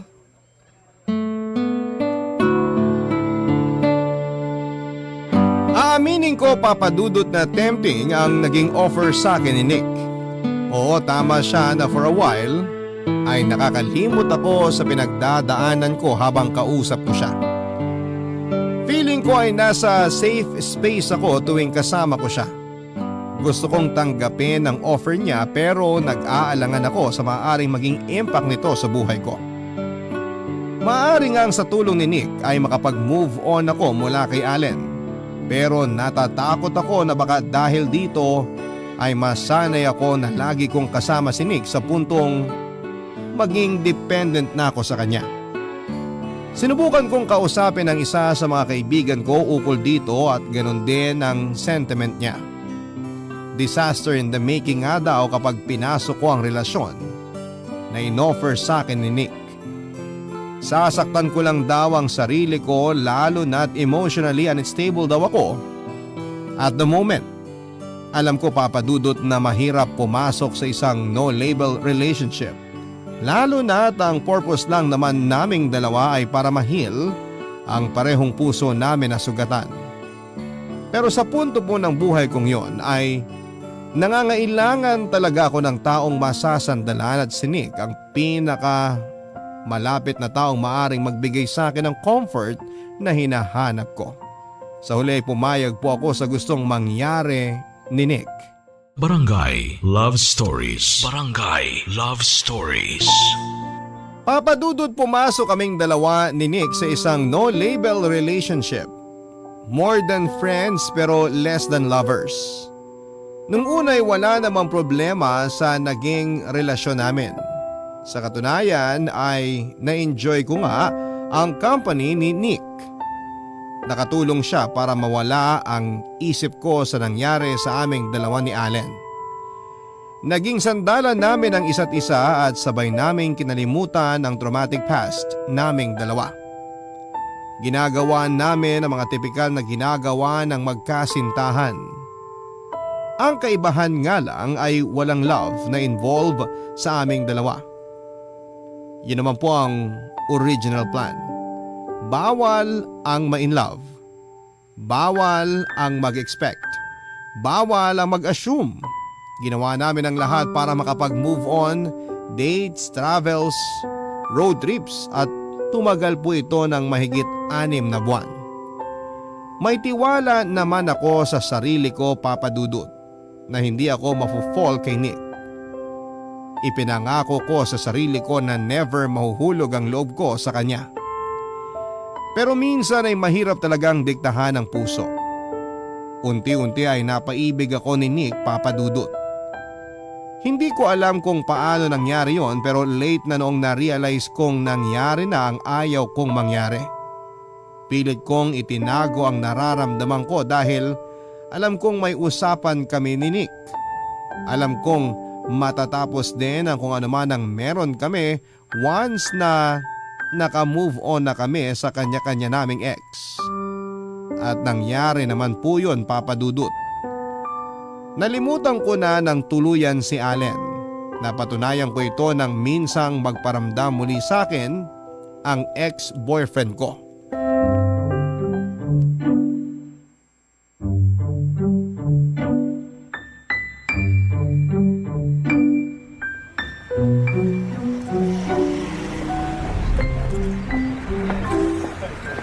Grabe, kailangan natin bumalik sa resto na yon.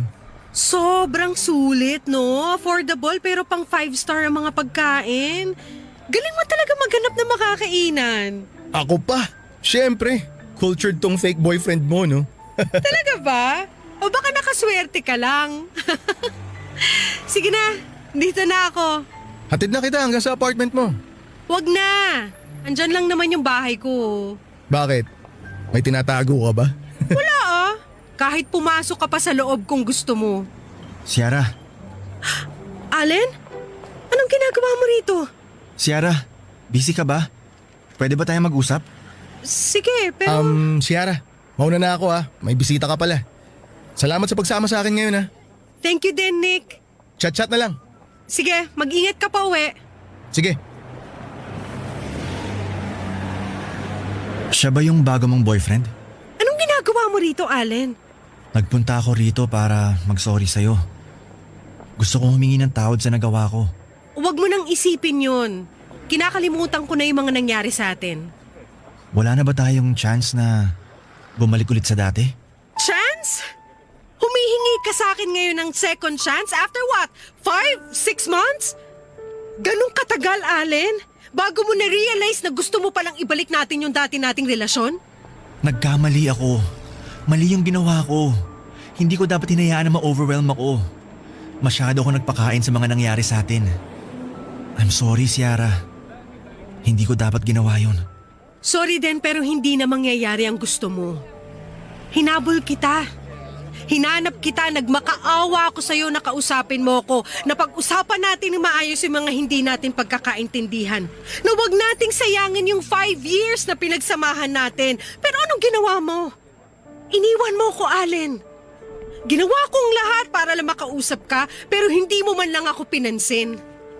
Tapos ngayong nasa maayos na lagay na ang puso ko, bigla ka magpapakita sa akin? Hihingi ng tawad? Ng second chance?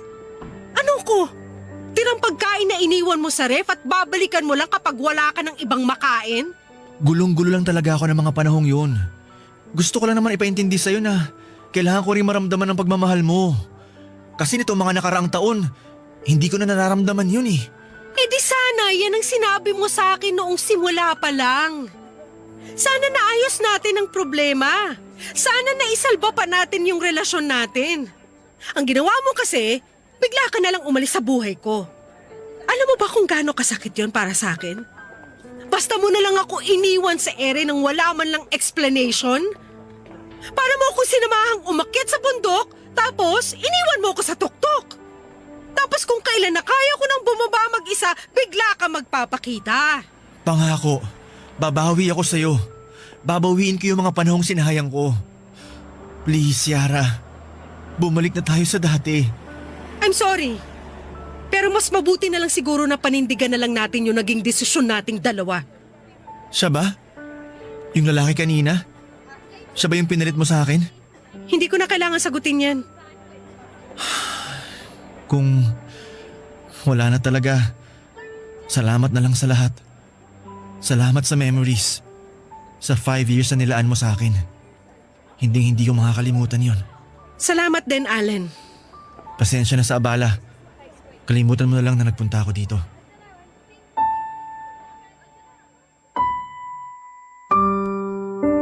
Papadudot 2 bagay ang napatunayan ko matapos ang pag-uusap naming yon ni Allen. Tuluyan na ako nakapag-move on mula sa kanya at nasa ibang tao na talaga ang puso ko. Nakahinga ako ng sa wakas at nakuha ko rin ang closure na hinahanap ko mula kay Allen. Sa ganoong paraan ay masasabi kong tuluyan nang nagsara ang kwento naming dalawa. Pagkatapos ng araw na yon ay hindi na kami ulit nagkita at nagkausap ni Allen. Nagtagal pa ng 2 buwan ang no-label relationship namin, Papadudot, at habang tumatagal ang mga araw ng pagsasama naming dalawa, ay mas lalong tumitibay ang nararamdaman ko sa kanya na siyang kinakatakot ko. Pilit ko naman pong pinipigilan ang nararamdaman ko pero iba talaga ang sinisigaw ng puso ko kumpara sa isipan ko. Ngayon lang ako natakot umibig. Sa 2 bagay lang kasi mauuwi ang relasyon naming dalawa ni Nick. Either magpatuloy ito at mauwi sa totohanan o matapos ito at maiwasan or maiwanan po akong sawi. Araw-araw kong nararamdaman ang pagkabagabag ng isipan ko, Papadudot. Kaya naman ang minsan kaming lumabas ni Nick para mamasyal ay nag-take risk na po ako para sa aking peace of mind. Sinubukan kong aminin sa kanya ang nararamdaman ko. Pero sa kasamaang palad, malayo sa inaasahan ang kinilabasan, Papadudot.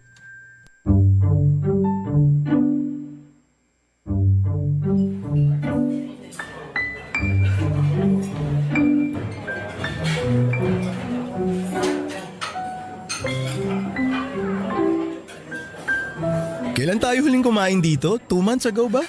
Oo nga, matagal-tagal na rin. Sabi mo babalikan natin to tapos hindi na tayo bumalik. Bigla ako nag-crave ng pesto eh. Naalala ko tong lugar na to. Yung pesto nila dito kasi hits different eh. Actually, totoo yan. Anyway, kumusta ka na pala? Ako? Okay naman. Masaya naman ako. Ba't mo natanong? I mean, sa love life mo. Kumusta na yung nararamdaman mo para sa ex mo? Yung totoo? Tanggap ko na wala na kami. I believe totally healed na ako. Talaga ba? Wala na talagang chance na magkabalikan kayo? Nope. Wala na talaga. Yan ang sinabi ko sa kanya nung last na nag-uusap kami. That's good. Ibig sabihin, nag-work yung plan natin. Ikaw ba? Moved on ka na rin sa ex mo? Actually, matagal na. Hinihintay lang kita kasi unfair naman, di ba, kung ako lang yung naka-reach ng goal natin. Pero since sinabi mo na naka-move on ka na rin, happy ako para sa'yo. Genuinely. Salamat. Alam mo, hindi ko to magagawa kung hindi dahil sa'yo. Yun naman talaga ang plan natin di ba? Gagamitin mo ako to move on and vice versa. Nick, may gusto sana akong sabihin sa'yo. Ano yun? Ay, ako rin. May gusto rin pala akong ikwento sa'yo. Sige, ikaw muna.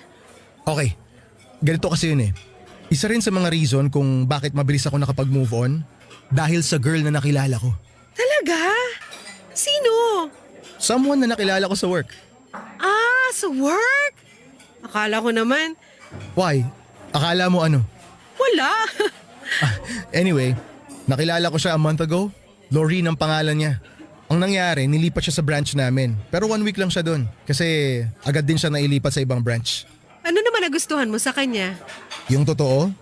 Hindi ko rin alam. Hindi ako naniniwala sa love at first sight At all, hindi talaga. Para sa akin sa'yo malaking joke. Pero tingin ko, parang ganun yung nangyari ngayon. Ang swerte naman niya. Ako yung swerte kasi dumating siya sa buhay ko at the right time. Pinagalaw mo na ba ang baso? Ha? Pinagalawang baso? Nagparamdam. Nag-first move ka na ba? Well, yung pinaka-first move na nangyari, nakapagpakilala na ako sa kanya. So, once na matapos tayo, siguro doon na ako magpo-focus. Ipopursue ko na yung panliligaw sa kanya. I'm happy for you. Thanks. Ikaw, ano nga pala yung sasabihin mo? Wala. Hindi na yun importante. Akala ko pa naman may nakilala ka na ring bagong love interest. Actually, meron. Kaso parang one-sided love lang Parang hindi naman niya ako gusto. Nako, wag mo nang ituloy yan kung ganon. Baka masaktan ka lang ulit. Sana nga hindi ko na lang tinuloy. Huwag mo sayangin yung efforts natin. Piliin mo yung lalaking hindi nasasaktan ng puso mo. Noted. Isasaksak ko yan sa utak ko.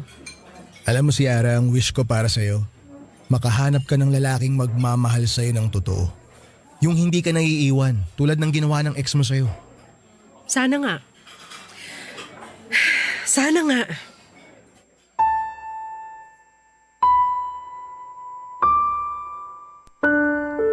Papadudot kung may award ceremony lamang ng gabing yon ay siguro'y nanalo na ako ng Best Actress Award.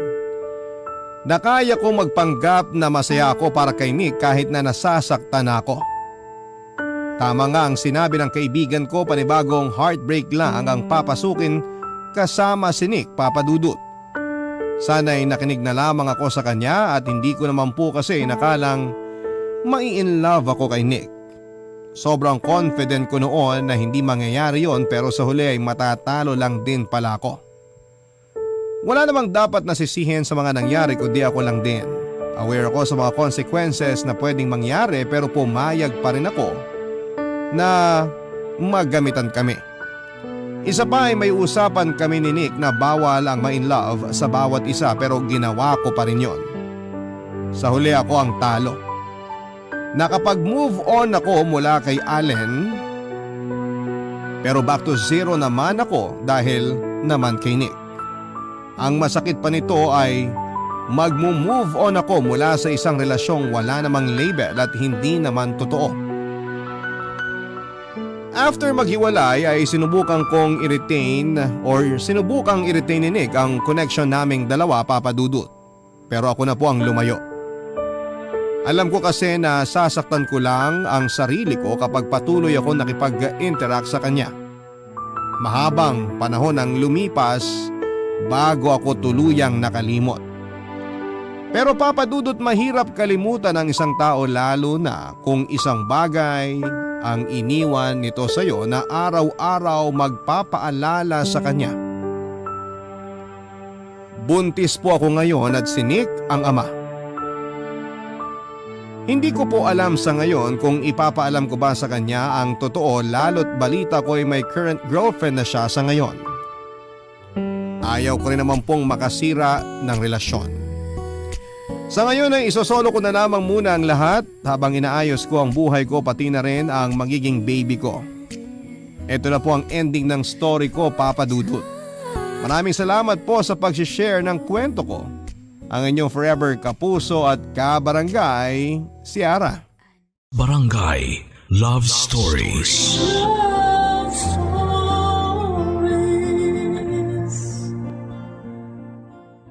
Barangay LS 97.1. 97.1. Number 1. Forever. Ang mga kwento ng pag-ibig, kwento ng buhay, at kwento ng pag-asa dito sa Barangay Love Stories. Love stories.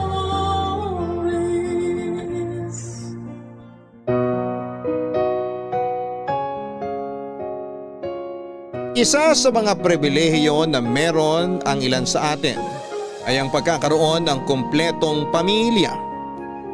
Pero ang masaklap na katotohanan, marami sa atin ngayon ang dumaranas ng isang pamilyang kailanman ay di na mabubuo pa. Katulad na lamang ng naging buhay ng ating kabarangay na si Lizelle. Mula sa malaking pamilya ay unti-unting nalagas sa buhay nito ang mga kamag-anak niya. Ano bang nangyari sa pamilya ni Lizelle? Ito ang sabay-sabay nating tunghayan dito lamang sa mga kwento ng pag-ibig, buhay at pag-asa sa nangungunang Barangay Love Stories. Dear Papa Dudut, magandang araw po. Ako po si Lizelle, 36 years old at isa po ako sa mga Filipino fan ninyo dito sa Australia. Lagi kong napapakinggan ang inyong programa online at hindi ko maiwasang ikumpara ang sarili ko sa mga letter sender ninyo dahil nakaka-relate ako sa mga kwento nila. Minsan na rin po akong niloko. Naranasan ko na ring maiwan at pagtaksilan at alam na alam ko kung gaano kasakit mapagdaanan ang mga bagay na yon. Kaya ko po naisipang magpadala ng sulat sa inyo ay para naman i-share ang sarili kong kwento sa inyong mga listeners. Lumaki ako sa isang malaking pamilya. 10 kaming magkakamag-anak na nakatira sa isang bahay noon. Ang family house namin nasa sabay binuo ng aking lolo at lola ang siya nang kumumpleto sa pagkabata ko. 3 kaming magkakapatid at ako ang panganay. Kasama ang mga magulang ko ay hindi napabayaan ang kabataan naming magkakapatid dahil nagsilbi na ring magulang namin ang 2 pang kapatid ni Mama na sina Tito Ben at Tita Mabel.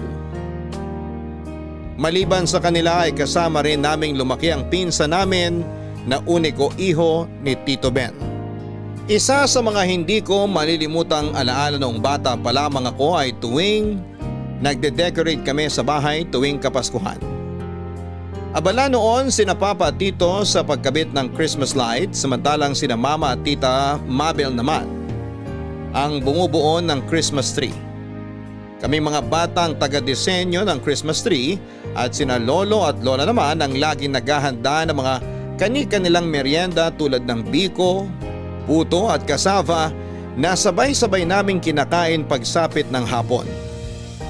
Pero ang lahat ng ala-alang yon ay natuldukan nang nagkaroon ng trahedya sa pamilya namin. Parehong nasa trabaho noon sina Mama at Papa pati na rin sina Tito at Tita. Kami namang magpipinsan ay nasa eskwelahan. Nung nagkaroon ng sunog sa amin at kasamang natupok ang family house namin, Papa Dudut. Sa kasamaang palad, parehong hindi nakaligtas ang lolo at lola namin sa sunog. Matapos silang makulong sa ikalawang palapag ng aming bahay.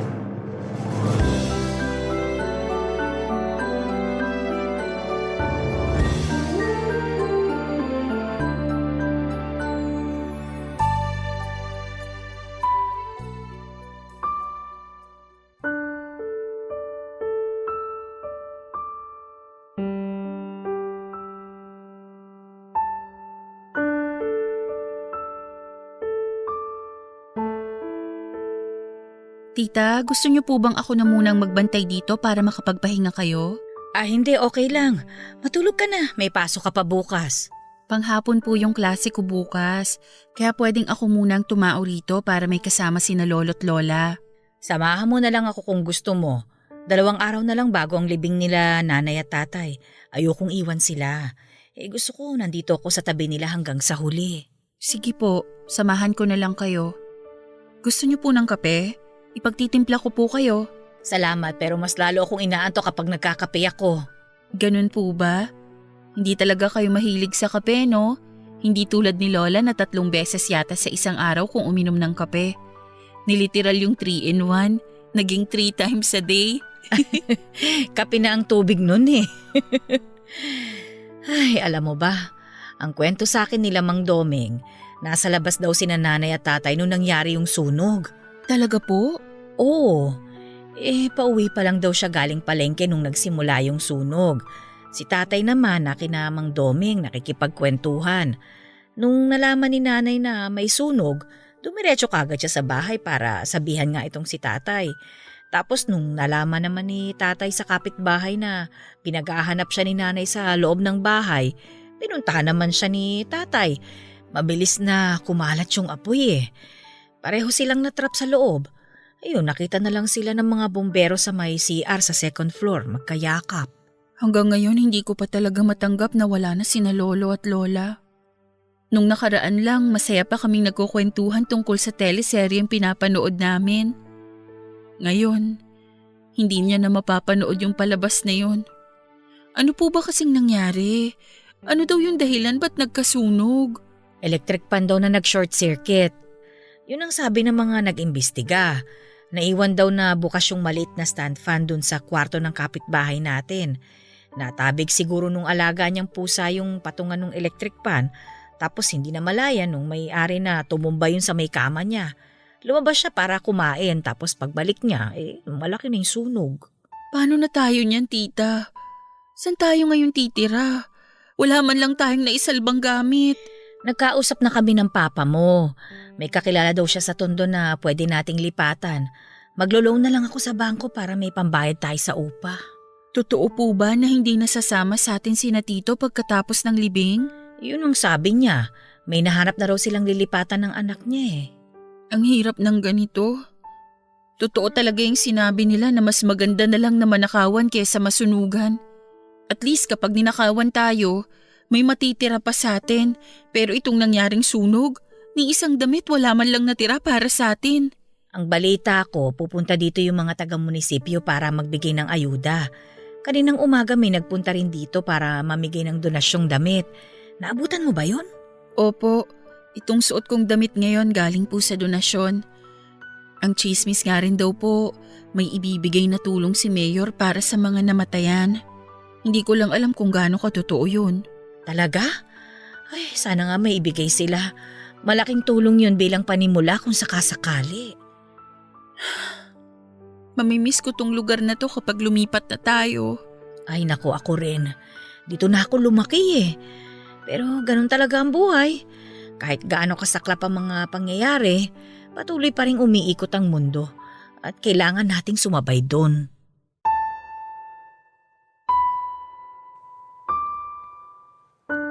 Papadudot na wala na nga kami ng tirahan na wala pa sa amin ang pinakamamahal naming lolo't lola.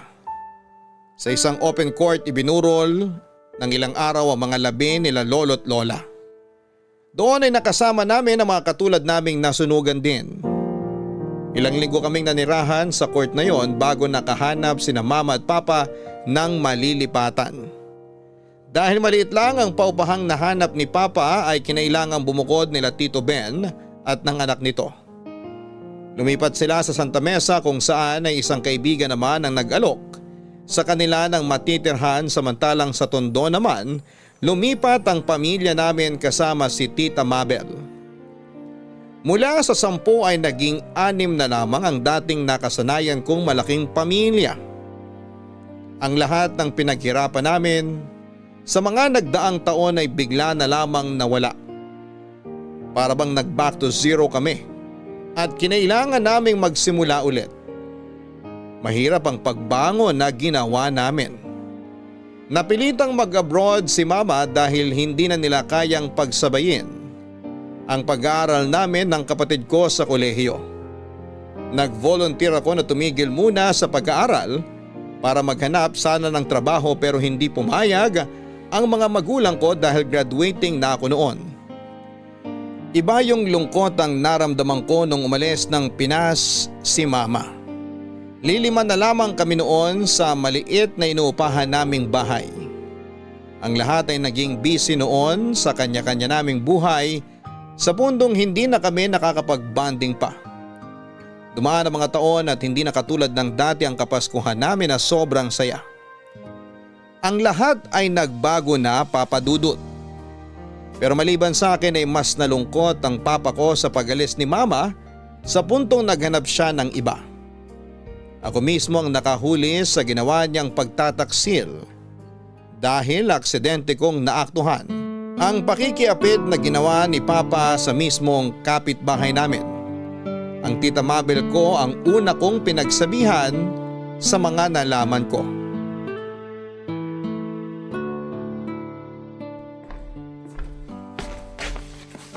Lisel, alam mo ba kung nasaan ang tatay mo? Magpapatulong sana akong ikabit yung binili kong bumbilya sa kwarto. Napundi na kasi yung ilaw ko dun eh. Nasa labas po yata. Di ko alam. Di ko napansin. Ako na lang po magkakabit. Huwag niyo nang asahan si Papa. Ay sige. Total mas matangkad ka naman kaysa sa akin. Teka, nasan nga ba yung tatay mong yun? Kaninang umaga ko pa siya hinahanap pa. Malay ko po. Lagi naman siyang wala sa bahay eh. Hindi na kayo nasanay. Ay, yung lalaking yun talaga, oo. Simula nung nag-abroad ang mama mo, wala nang ibang inatupag kundi ang maglakwat siya. Check niyo po sa kapitbahay. Paniguradong nandun na naman yun. At ano naman ang ginagawa niya doon? Ewan ko po. Nangangabit siguro. Ha? Ano yun? Wala po. Amin na po yung bumbilya para maikabit ko na po yung ilaw niyo. Hindi, linawin mo yung sinasabi mo. Yung nabanggit mo, nangangabit? Anong ibig mong sabihin na nangangabit? Kung ano po yung ibig sabihin ng nangangabit, yun po mismo ang gusto kong sabihin. Sinasabi mo ba sa akin na may kabit ang tatay mo? Kabit, kerida, kalaguyo, mistress, number 2, o kung ano pang ibang tawag sa kanila. Opo, tita. Nahuli ko po si Papa na may kabit. Lisel, sigurado ka ba dito? Malaking paratang yung mga pinagsasasabi mo. Bakit ko po sisiraan ang sarili kong tatay? Sinong anak naman ang gagawa nun? Okay, sige, ganito. Ikwento mo sa akin kung ano yung nalalaman mo. Lahat ng detalye ha. Bakit mo naman nasabing may kabit ang tatay mo? Nakita ko po siya sa ibang lugar na may kasamang babae. Yung kapitbahay natin, si Marisa. Magkasama sila sa labas. Nagde-date. Marisa? Yung asawa ng construction worker na nagtatrabaho sa Bulacan ngayon? Opo, siya nga. Paano mo naman nasabing nagde-date sila? Baka naman aksidente lang sila nagkita sa isang lugar, ganun. Nakita mismo ng mga mata ko kung paano sila maglampungan habang kumakain. Nakaakbay pa nga si Papa sa babae habang nagnanakaw ng halik sa pisngi niya eh. Kung hindi date ang tawag doon, hindi ko na po alam. Diyos me, paano nagagawa to ng tatay ninyo?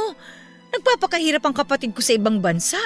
Tapos, itong magaling ninyong ama, nilulustay lang ang pinapadalang pera ng nanay ninyo sa ibang babae. Alam ba ito ng mama ninyo? Hindi pa po niya alam. Hindi ko po alam kung paano ko sasabihin sa kanya yung totoo eh. Ako na lang ang magsasabi sa kanya.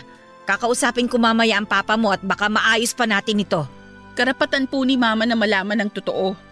Kahit patigilan niya yung ginagawa niya, nagloko pa rin si Papa. At dapat malaman ni Mama ang ginawa niya. Oo, alam ko. Ayoko lang na magpadalos-dalos tayo sa mga desisyon natin. Ang sama nila. Bakit nila nagagawang magtaksil pareho na silang may asawa? Simula nang nakita ko yung pinagagawa ni Papa, nagbago na yung tingin ko sa kanya. Hindi na siya yung taong hinahangaan ko. Hindi ko lang ma-imagine na kayang lokohin ni Papa si Mama. Sobrang nakaka-disappoint. Ako rin naman, hindi rin ako makapaniwala.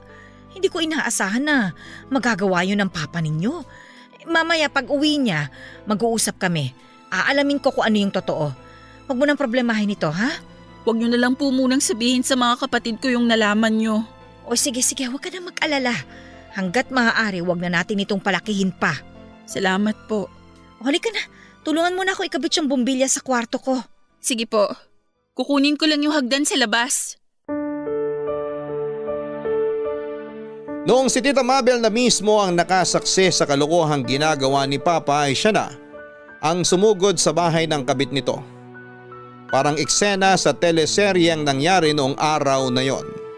Kinaladkad ni Tita Mabel ang kabit ni Papa sa kalsada para ipagsigawan sa buong barangay namin ang kataksilang ginawa nila ng bayaw niya.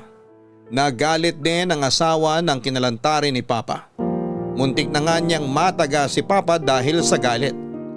Kinabukasan ay nagising na lamang kami na wala na si Papa sa bahay. Kasamang lahat ng gamit nito ay tumakas sila ng babae niya at nagpakalayo-layo. Noong nalaman ni Mama ang nangyari ay parang wala lang sa kanya ang kalokohang ginawa ni Papa. Inaasahan na raw niya yon dahil matagal nang hindi magandang relasyon nilang dalawa. Sa katunayan, isa yon sa mga rason ni Mama kung bakit siya nag-ibang bansa. Gusto niyang takasan si Papa dahil pagod na raw siya sa pambababae nito. Kaya naman pala hindi na bago para kay Mama ang balitang sumama si Papa sa kabit niya dahil matagal na niya itong ginagawa nang hindi namin namamalayan. Papadudot muling nalagasan ang pamilya namin. Ganoon pa man ay nagpatuloy ang pagiging OFW ni Mama para masuportahan ang pag-aaral naming magkakapatid. Sa awa ng Diyos ay nakapagtapos naman kaming lahat. Mabilis din kaming nakahanap ng trabaho. Nakalipat kami sa mas magandang tirahan sa Valenzuela kung saan ay nakabase ang kapatid kong pulis. Doon ay sinubukan naming ibalik ang dating sigla ng pamilya namin. Pero tila ba naging mailap sa amin ang katahimikang pinapangarap ko para sa aking pamilya. Dahil matapos mawala si Papa ay bigla namang hindi na nagparamdam pa sa amin si Mama.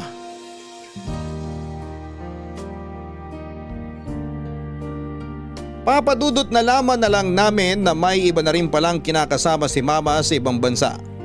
Kaya hindi na ito masyado nagpaparamdam sa amin noon. Ayon sa kanya ay bata pa naman daw siya at may karapatan pa siyang maging masaya. Isa pa ay nagampanan na raw niya ang trabaho niya bilang isang ina sa amin. Napagtapos niya kami gamit ang dugot pawis niya, kaya sapat na raw yon. Isa pa ay alam niya ang kayang-kaya na namin ang mga sarili namin dahil meron na raw kaming kanya-kanyang buhay. Galit na galit noon si Tita Mabel sa ginawang yon ni Mama pero wala na kaming magagawa pa. Dahil ng mga panahon na yon ay hindi na namin alam kung nasaan siya. Baka nga nasa Pilipinas na siya noon kasama ang bago niyang pamilya. Nakakalungkot na ganon ang sinapit ng pamilya na pinakamamahal ko. Aapat na nga lang kami noon ay bumukod pa ang pangalawa kong kapatid matapos itong makipag-live-in sa kanyang nobya. Tanging ako, ang bunso kong kapatid at si Tita Mabel na lamang ang kasama ko noon sa bahay. Naisip ko na kung ayaw na akong samahan ng mga tinuturing kong pamilya, ako na mismo ang maghahanap at bubuo ng sarili kong pamilya. Papadudot binuksan ko ang puso ko para sa mga taong willing akong mahalin. Sinubukan ko makipag-date at bago ko nahanap ang tunay na pag-ibig, ay sari-saring sakit muna ang pinagdaanan ko.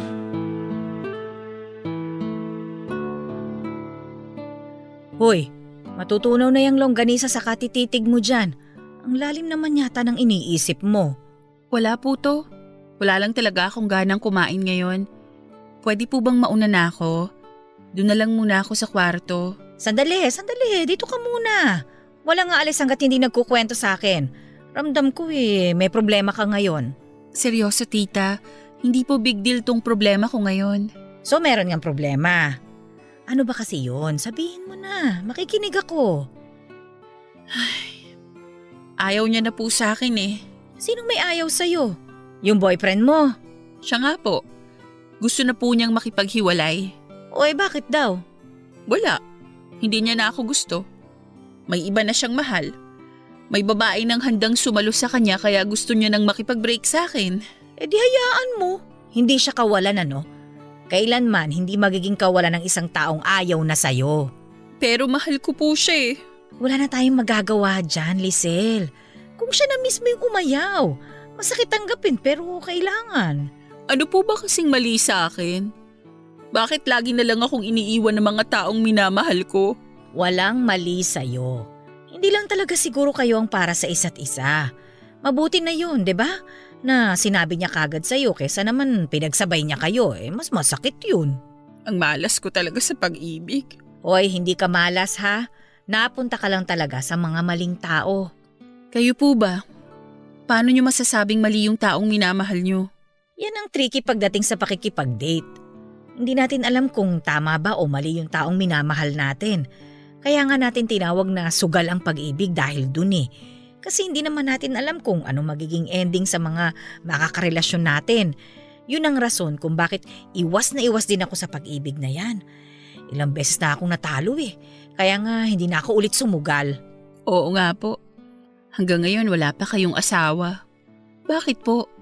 Choice niyo po ba na hindi mag-asawa? Ganun na nga. Mas pinili kong wag nang mag-asawa. Bakit naman po? Niloko rin po ba kayo? Hindi lang niloko. Ginawa pa akong sponsor nung ex ko. Sponsor? Paanong sponsor? Nung bata-bata pa kasi ako, nagkaroon ako ng boyfriend. Hindi siya nakapagtapos ng pag-aaral at isa sa mga pangarap niya makapagtapos. Ako naman itong bobita na binulag ng pag-ibig, pinag-aral ko siya. Tapos, ano pong nangyari?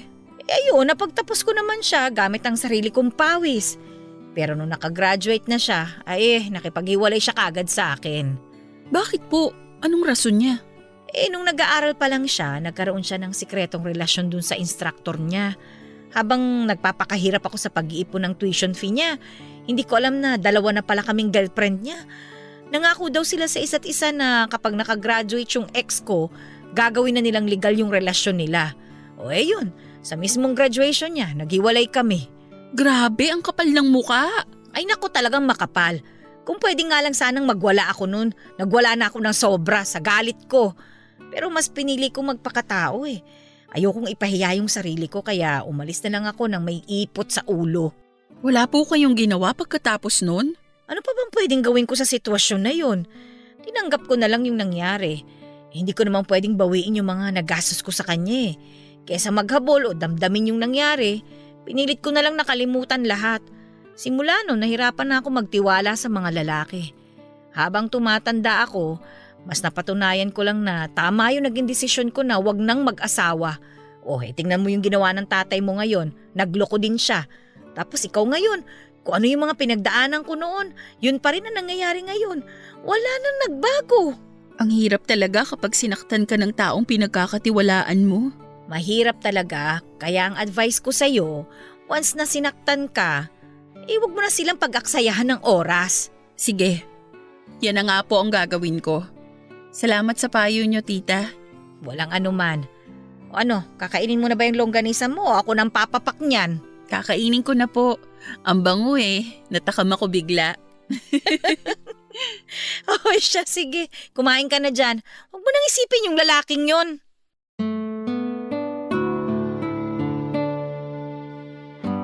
Noong ko lang nalaman ang dahilan kung bakit tumanda na lamang na dalaga si Tita Mabel.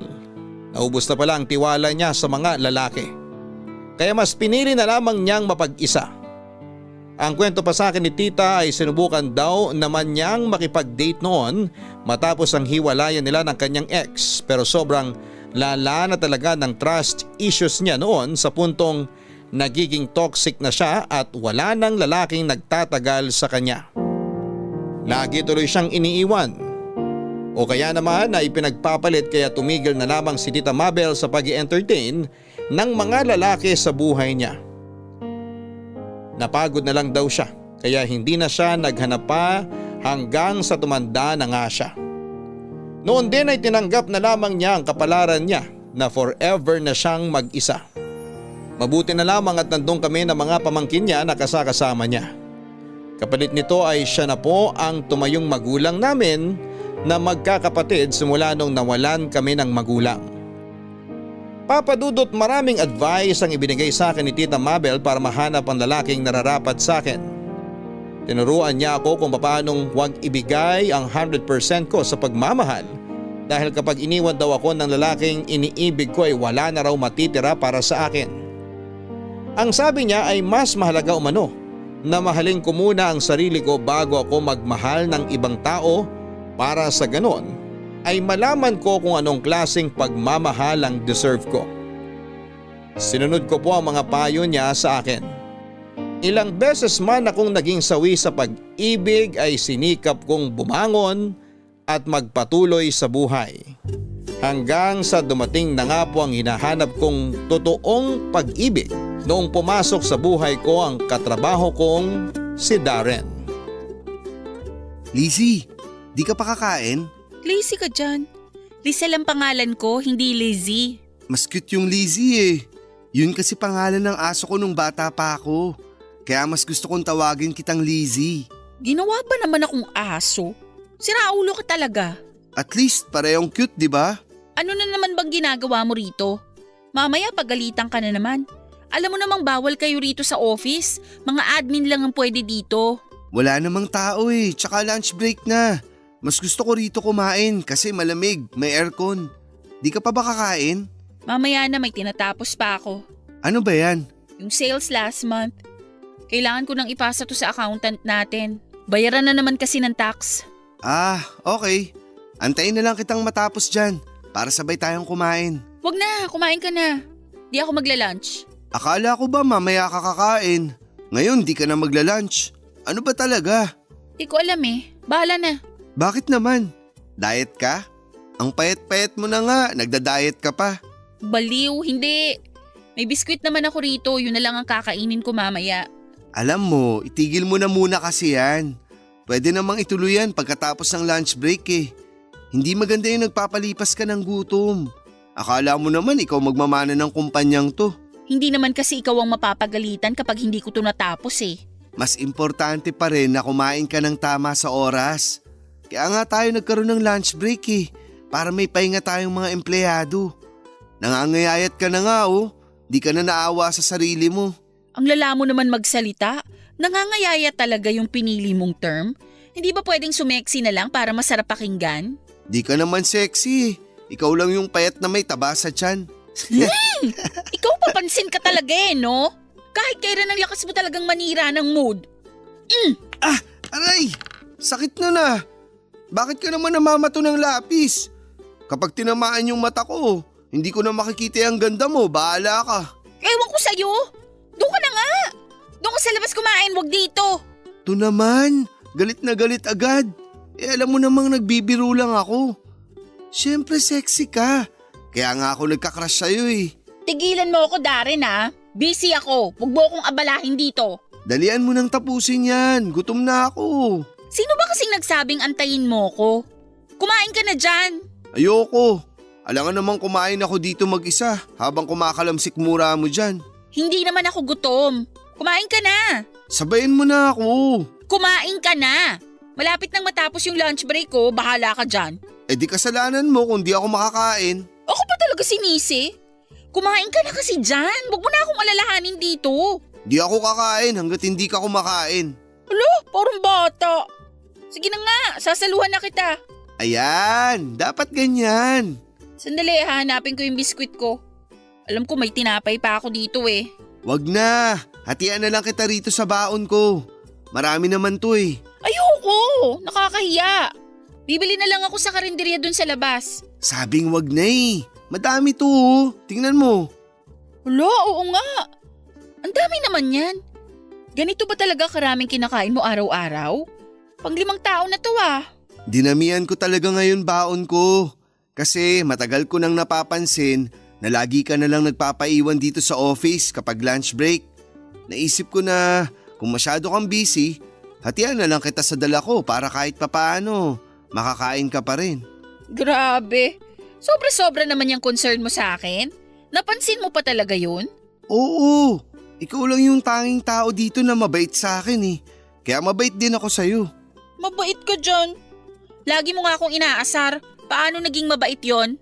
Ganun ako makipag-banding eh. Tsaka gustong gusto mo naman na inaasar kita. Well, minsan nakakawala naman talaga ng stress tuwing nagpupunta ka rito sa office. Kahit papaano nare-refresh yung araw ko. Lalo na kapag masyado nang mabigat yung trabahong ginagawa ko. Talaga? So may silbi rin pala ang pangungulit ko sa'yo. Oo, kahit minsan nababatukan kita't nababato dahil sa kakulitan mo. Nakakatuwa naman na kahit paano naging maganda ang epekto sa'yo. Hayaan mo, sa mga susunod na araw, mas kukulitin pa kita. Hoy! Siraulo ka talaga! Sa opisina ng isang factory ng mga cardboard ako nagtatrabaho, Papa Dudut. Baguhan lang noon si Darren bilang isang factory worker nung una ko siyang nakilala. Katulad ko ay sa Valenzuela rin siya nakatira. Kulokoy si Darren at isa ko sa lagi niyang inaasar noon. Kahit bawal ay tambay siya sa opisina namin para lamang magpa-aircon. Lagi nga siyang napapagalitan noon pero siya pa rin ay punta ng punta sa office namin para kulitin ako. Mula sa 5 magkakapatid si Darren, siyang middle child at ang katangi-tanging anak na walang masyadong ambag sa kanilang pamilya. Ganun pa man ay hindi napangihinaan ng loob si Darren kahit na siya lang ang hindi profesional sa kanilang pamilya. Madali akong napaibig ni Darren dahil sa pagiging masiyahin niyang tao. Siya na rin kasi ang tanging pinagkukunan ko ng lakas tuwing nakakaramdam ako ng kalungkutan. Daig pa niya ang sarili kong pamilya na laging handang sumuporta sa akin sa bawat desisyon ko sa buhay. Noong sinagot ko siya ay naging low-key lang ang relasyon namin. Naisip ko na gawing pribado na lamang ang buhay ko ng panahon na yon dahil napansin ko na tuwing pinapangalandakan ko sa buong mundo, ang mga nakakarelasyon ko ay lagi itong minamalas at hindi nagtatagal. Sa pagkakataong yon, sa ilang tao ko lang ipinakilala si Darren. At una ko siyang ipinakilala sa taong pinagkakatiwalaan ko. Walang iba kundi si Tita Mabel.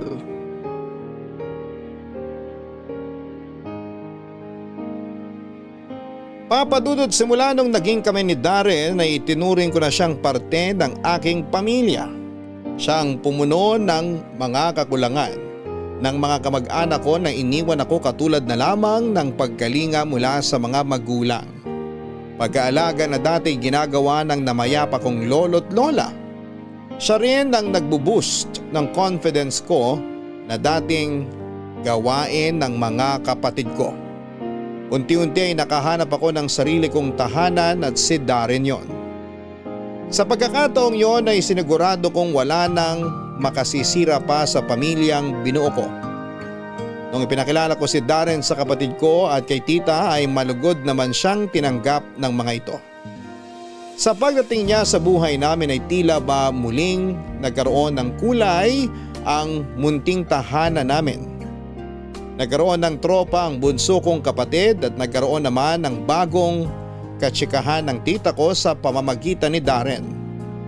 Naging feel at home siya sa bahay sa puntong halos doon na nga siya tumira noon. Sa mga sumunod na taon, tuwing may mga importanteng kaganapan sa buhay namin ay laging nandun si Darren. Kasama namin siya noong first time kong magdiwang ng Pasko. Naiilan lang kami.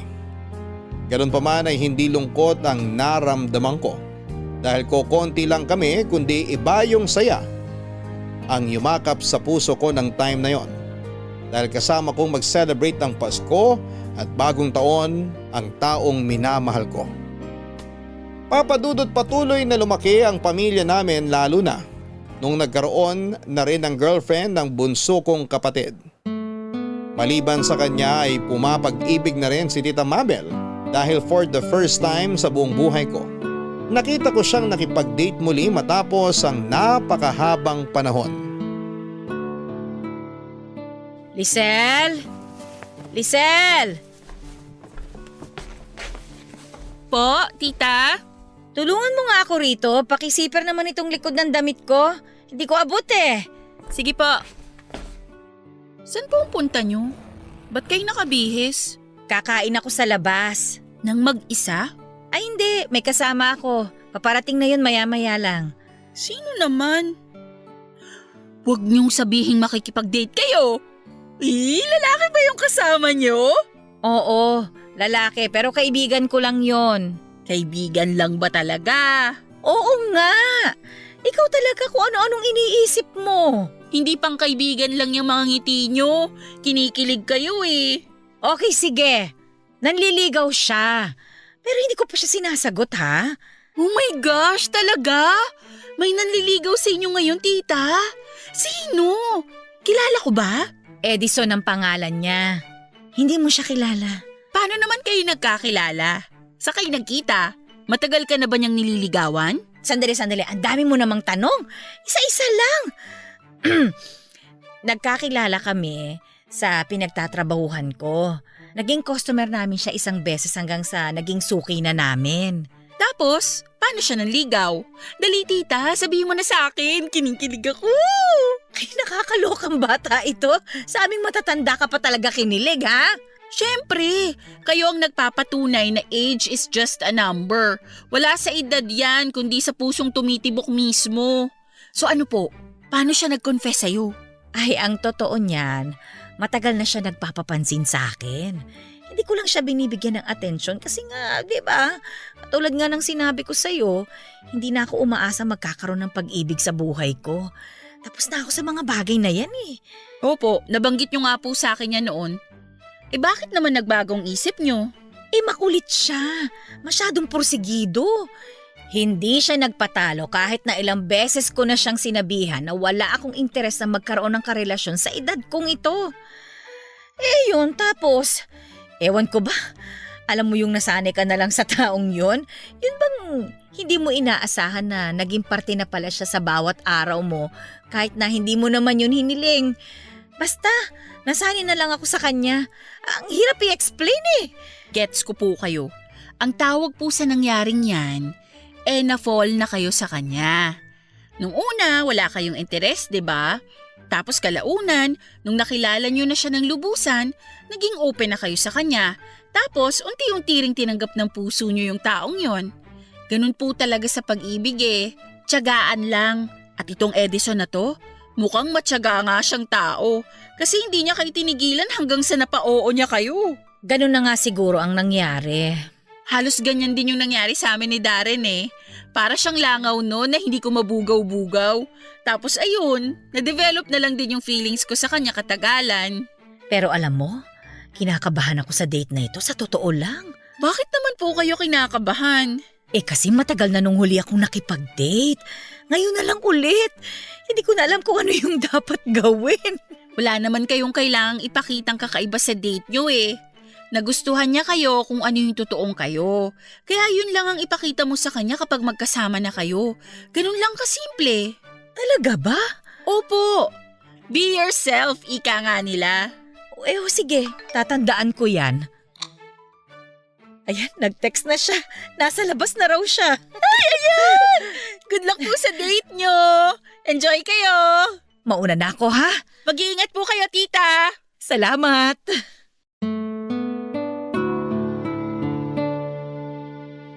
Ako na siguro ang pinakamasayang tao sa mundo noong nalaman kong sa wakas ay muling binuksan ni Tita Mabel ang puso niya para sa ibang tao. Deserve niyang makatanggap ng pagmamahal dahil napakabait niyang tao.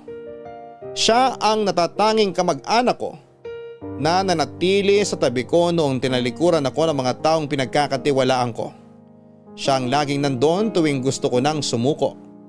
Si Tita Mabel ang laging nagpapalakas ng loob ko noong hindi ko pa nakilala si Darren. Papadudot mas matanda si Edison ng 3 taon kesa kay Tita. 47 lang noon si Tita samantalang 50 naman si Edison. May sarili itong paupahan sa Valenzuela din. Mabait naman po si Edison noong ipinakilala siya sa akin ni Tita Mabel. In fairness, hindi siya mukhang 50 years old dahil matikas pa rin ang pangangatawan nito. Sa katunayan sa edad niya ay nakakabilib na isa siyang biker kaya naman hindi na nakapagtataka na maganda pa rin ang pangangatawan nito. Sa kabilang banda ay hindi rin naman po nagpatalo si Tita Mabel pagdating sa kagandahan. Nasa dugo na kasi namin ang pagkakaroon ng itsura na mas bata kesa sa edad namin. Akalain lang ng lahat na 30s pa lang si Tita noon kahit na malapit na siyang mag-50. Sa totoo lang ay bagay silang dalawa at natutuwa ang puso ko na lahat kami sa bahay ay meron ng kanya-kanyang kapareha sa buhay. Ang problema nga lang noon, Papa Dudut, ay hindi ko na makikita kung papaano ang magiging love story nila ni Tita Mabel at Edison dahil noong mga panahong yon ay naghahanda na po ako para sa paglipad ko papunta ng Australia matapos akong makuha sa inaplayan kong trabaho doon bilang OFW.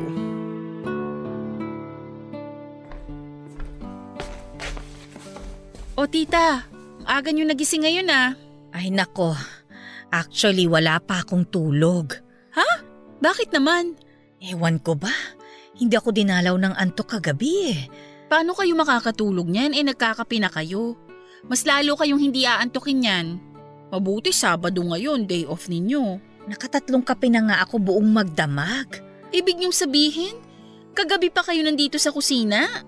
Oo, ganun na nga. Hindi pa naman kayo mahilig sa kape. Bakit po? May problema po ba? Ay, hindi ko alam. Madami lang siguro akong iniisip. Tulad naman po ng ano? Tungkol ba to kay Edison? May problema ba kayong dalawa? Hindi, wala naman kaming problema ni Edison. Uy, ano po? Eto. Ano po yan? Yan yung ginagamit sa pregnancy test ah. Tita, buntis po ba kayo? Di ko alam. Hindi ko pa na-check yung resulta. Natatakot akong tingnan eh. Bakit naman po? Ayaw niyo po bang mabuntis? Hindi naman sa ganon. Basta, ang totoo niyan, pangalawang test ko na ito eh. Nag-test na ako nung nakaraan pero gusto ko lang ulit i-confirm kung may laman ba talaga itong tiyan ko ngayon. Ano pong resulta nung nauna? Positive. Pero ayaw ko maniwala kasi parang imposible na ako magkaanak eh. Pwede naman kasing magbigay ng false positive itong mga pregnancy test na to. Kaya yun ang pinaniwalaan ko. Baka nagkamali lang yung resulta. Pero nung nagtagal, nakaramdam na ako ng mga sintomas ng pagbubuntis eh. Oh my gosh! So buntis nga kayo? Itong PT na ito sa harap natin ang magkukumpirma niyan. Kung positive ulit yan, ibig sabihin buntis nga talaga ako. Gusto niyo po ako na lang mag-check? Ay sige nga, ikaw na lang para matapos na ito. Sige po. Oh my gosh! Tita! Ano? Positive ba? Congratulations po! Confirmed! Buntis nga po kayo! Ay. O bakit po ganyan ang reaksyon niyo? Ayaw niyo po ba sa bata? Hindi naman. Hindi ko lang inaasahan na sa edad kong ito ay mabubuntis pa pala ako. Hindi, meron po talagang ganyan. May mga napapanood ako sa balita na nagkakaanak pa kahit nasa 40s na, lalo na kapag hindi pa nagme-menopause yung babae. Although mahirap nang magbuntis dahil hindi na masyadong nagpo-produce ng egg cells, pero may chance pa rin. May nabasa akong article tungkol dyan. Natatakot lang ako sa pwedeng maging risk ng pagbubuntis ko. Matanda na ako eh. Paano kung hindi ko kayaning magbuntis? Marami pong nagbubuntis na kaedad nyo at successful naman po yung pagbubuntis nila. Huwag po kayong mag-alala, kakayanin nyo po to. Ay nako, sana nga. Huwag na kayong malungkot dyan. Blessing po yan. Alam na po ba to ni Edison? Hindi pa. Ayoko munang sabihin sa kanya hanggat hindi ko pa nakukumpirma. Ngayong kumpirmado na, sabihin nyo na po sa kanya. Sure ako matutuwa yun. Di ba sabi nyo simula nung nabiyudo siya, hindi niya na nakakasama yung mga anak niya? Sa tingin mo, matutuwa siya kapag nalaman niya ito? Oo naman po. Bunga yan ang pagmamahalan nyo, kaya alam kong matutuwa yun. Kaso baka hindi ko na maabutan yung baby nyo. Bakit naman? Aalis na po ako 2 months from now eh. Oo, saan ka pupunta? Natanggap po ako sa inaplayan kong trabaho sa Australia. Talaga? Opo, visa na lang po yung kulang ko. Bakit naman ngayon ko lang nalaman ito?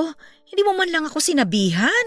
Sinikreto po talaga namin ni Darin to, hanggat hindi pa namin nalalakad yung mga papeles. Pero ngayong okay na ang lahat, pwede na naming sabihin ang totoo. Ikaw pala dapat ang i-congratulate ko eh. Pero paano yan? Iiwan mo na kami? Kailangan po eh. Ito na lang talaga ang paraan na naisip ko para maayos natin tong buhay natin ngayon. Sa bagay, Maganda yan para rin makapag-ipon kayo sa future ninyo ni Darren. Yun nga po ang plano, tita. Papa Dudut, matagal ko na talagang pinaplanong mag-abroad dahil kung mananatili ako sa Pilipinas ay matatagalan bago ko makamit ang pangarap ko sa buhay. Halos 1 taon din akong naghanap ng trabaho sa ibang bansa. Na-scam na rin ako ng 1 beses dahil doon at kami ni Darren lang ang nakakaalam ng nangyari. Nang nakuha ako sa Australia ay sobrang saya ko dahil sa wakas ay magkakaroon ako ng chance na baguhin ang buhay namin. Papadudot, noong taon na yon ay napakaraming nangyari sa buhay ko. Agad na nagpakasal si Tita Mabel at Edison noong nalaman nilang buntis ito. Nagkaroon sila ng civil wedding kasama ang mga malalapit na tao sa buhay nila. Pagkatapos noon ay nagkaroon din kami ng advance celebration ni Darren para sa 3rd anniversary namin dahil hindi na ako aabot sa mismong anniversary date naming dalawa. Hindi ko malilimutan ang taon na yon dahil yun lang yung araw na lubos-lubos ang pagkagala ko sa mga magagandang blessing na dumating sa buhay namin. Para akong nanumbalik noon sa pagkabata ko kung saan ay kumpleto pa ang pamilya namin. Ang sayang nararamdaman ko noong bata pa lamang ako ay katulad ng sayang nararamdaman ko noong time na yon. Mabilis na dumaan ang mga buwan. Dumating na ang araw ng pag-alis ko. Mabigat pala sa dibdib na iwan ang natatanging pamilya ko sa Pinas. Pero sa parehong pagkakataon ay excited ako sa maaring buhay na danasin ko sa Australia. Nangako ako sa sarili ko na pagbalik ko sa Pinas ay aangat na ang estado namin at hindi na katulad noon na namomroblema pa kami sa mga gastusin namin sa bahay.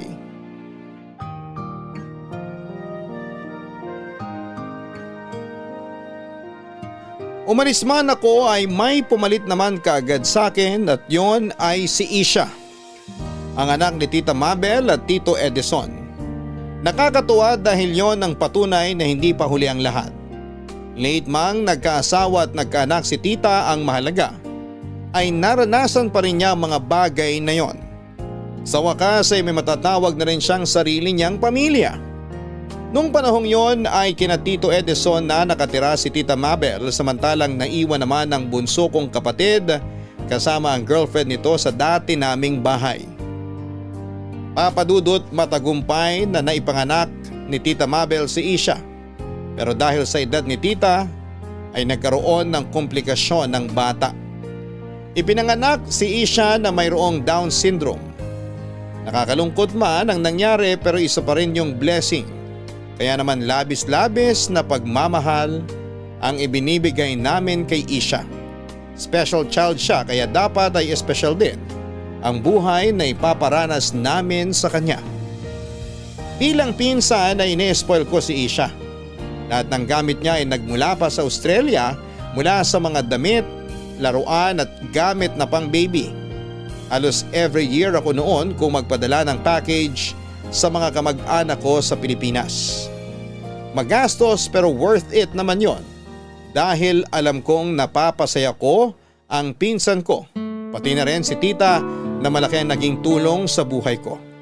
Sa loob ng ilang taon, ako ang naging katulong ni Tita sa pagpapalaki sa kanyang anak na si Isha. Ay, ito, maganda. Bagay kay Isha. Marami raw po talagang damit na isinuksok dyan si Rizel sa package na ipinadala niya. Masyado marami tong pinadala niyang damit. Mabilis lang naman lumaki ang bata eh. Hindi na magagamit ito ni Isha pagkatapos ng ilang taon, sayang naman. Hayaan niyo na po. Alam niyo namang enjoy na enjoy si Rizel sa pagbili ng mga gamit para kay Isha. Ito, chocolate. Nakapangalan sa'yo, Ayun! Yan yung hinihintay ko. Tsaka may sapatos din daw siyang ipinadala eh. Ay sandali, isa-isahin natin. Masyadong malaki tong balikbayan box na ipinadala ni Lizel eh.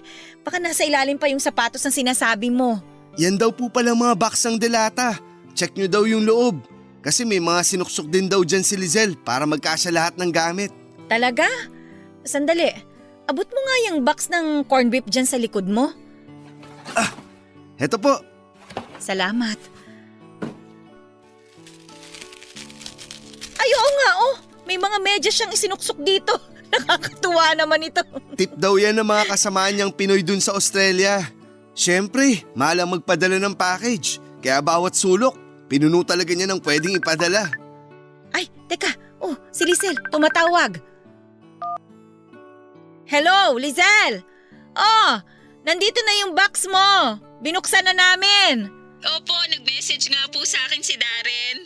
Oh, eto, kita mo ba? Ang dami! Opo, kita ko. Ay, yan palang mga box ng pagkain dyan. Marami ring nakasiksik dyan. Oo, sinabi nga sa akin ni Darren. Heto nga oh, nakita ko yung mga medyas na isiningit mo. Andito pala si Darren. Lizelle, anong oras na dyan? 7:00 na ng gabi rito. Talaga? 5:00 pa lang dito eh. Oo, ahead talaga kami ng 2 oras. Nakita mo ba yung sapatos mo? Hindi pa. Iniisa-isa pa lang namin yung mga padala mo. Nasa ilalim yata yun. Nasaan pala si Isha? Gusto ko siya makita. Ay, tulog na siya eh. Katatapos lang magwala. Ay, sayang naman, hindi ko makakausap. Bakit na naman siya nagwala? Ay, naku, hindi ko alam. Nito mga nakaraan, lagi na lang siya nagtatantrum. Hindi naman namin alam kung anong gusto niya kasi hirap pa naman siya makapagsalita. Habaan niyo na lang po yung pasensya niyo sa bata. Ay, mabuti nga't dumating itong si Darren eh. Si Darren lang talagang nakakapagpatahan sa kanya. Mas gusto pa nga niya si Darren kaysa sa aming magulang niya eh. Ako pa. Matagal na ako nagpa-practice na maging daddy. Hoy, daddy ka dyan. Gusto na raw maging daddy ng boyfriend mo. Oh, pagbigyan mo na kaya. Wala ka pa bang planong umuwi muna dito? Mahirap ang umuwi ngayon, tita eh. Marami pa akong binabayaran. Tsaka 3 taon pa lang naman ako dito. Kaya ikaw, Darren, tiis-tiis ka na lang muna ha. Makakauwi rin ako sa tamang panahon. Alam ko naman. Basta lagi kang mag-ingat dyan. Kahit mas matangos sa mga ilong ng mga lalaki dyan. Wag na wag mo akong ipagpapalit ha. Oo naman. Di hamak naman na mas gwapo ang mga Pinoy. Kahit maliliit, at least cute. Oh, eto na yung sapatos mo. Oh, nakita ko na. Yun oh. Salamat po, tita. Ganda. Ayos ba? Oo, astig neto. Salamat dito ah. Walang anuman. I love you. Love you too. Papa Dudut, bahay ang una kong naipundar simula noong nagtrabaho ako sa Australia. Inunti-unti ko ang pagpapatayo nito at si Darren ang nag-asikaso ng lahat ng yon sa Pilipinas. Siya ang nagbantay at nakipag-usap sa architect at engineer na namamahala sa ipinatayo kong bahay. Sa katunayan ay may input pa si Darren sa disenyo ng bahay dahil yon ang magiging tahanan namin para sa pamilya na aming bubuin. Nung nakapagpatayo ako ng bahay ay doon na tumira si Darren. Lumipat din doon ang bunso kong kapatid kasama ang girlfriend nito mula sa dating bahay na inuupahan namin. Pagkatapos ng bahay, negosyo naman ang sumunod na ipupundar ko. Laundry shop ang naisip naming negosyo dahil malaki ang kita noon. Nung nagsettle down na ang lahat at nagkaroon na ako ng sapat na ipon, ay saka ako nag-decide na umuwi na ng Pilipinas kasama ang isang magandang balita. Ito ay ang plano naming pagpapakasal ni Darren. 10 taon na kaming magkasintahan ni Darren noon, kaya nararapat lang din na magpakasal na kaming dalawa para makabuo kami ng sarili naming pamilya. Pagka-uwi ko ay nagkaroon kami ng house blessing sa ipinatayo kong bahay. Doon namin ibinalita sa lahat ang engagement namin ni Darren. Pero ilang linggo lang ang lumipas ay isang sekreto ang aksidente kong nadiskubre mula sa taong mapapangasawa ko. Papadudot na hack ang Facebook account ko kaya kinailangan kong gumawa ng panibagong account. Nakigamit ako ng Facebook ni Darren para i-message ang mga kakilala ko na i-unfriend na ang dati kong account. Dahil baka magamit pa yon sa panluloko. Nung i-message ko na sana si Tita Mabel ay nagulat ako sa chat history nilang dalawa ni Darren.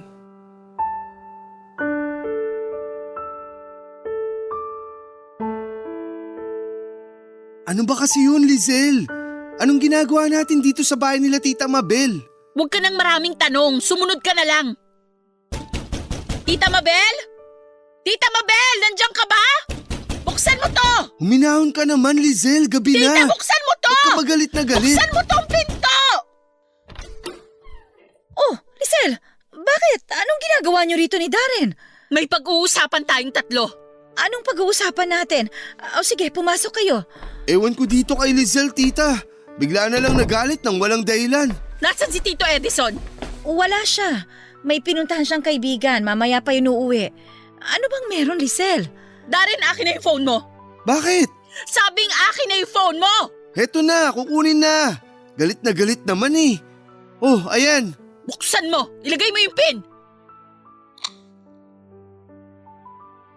Oh, ayaw mo ba talagang ipaliwanag kung ano tong ginagawa mo?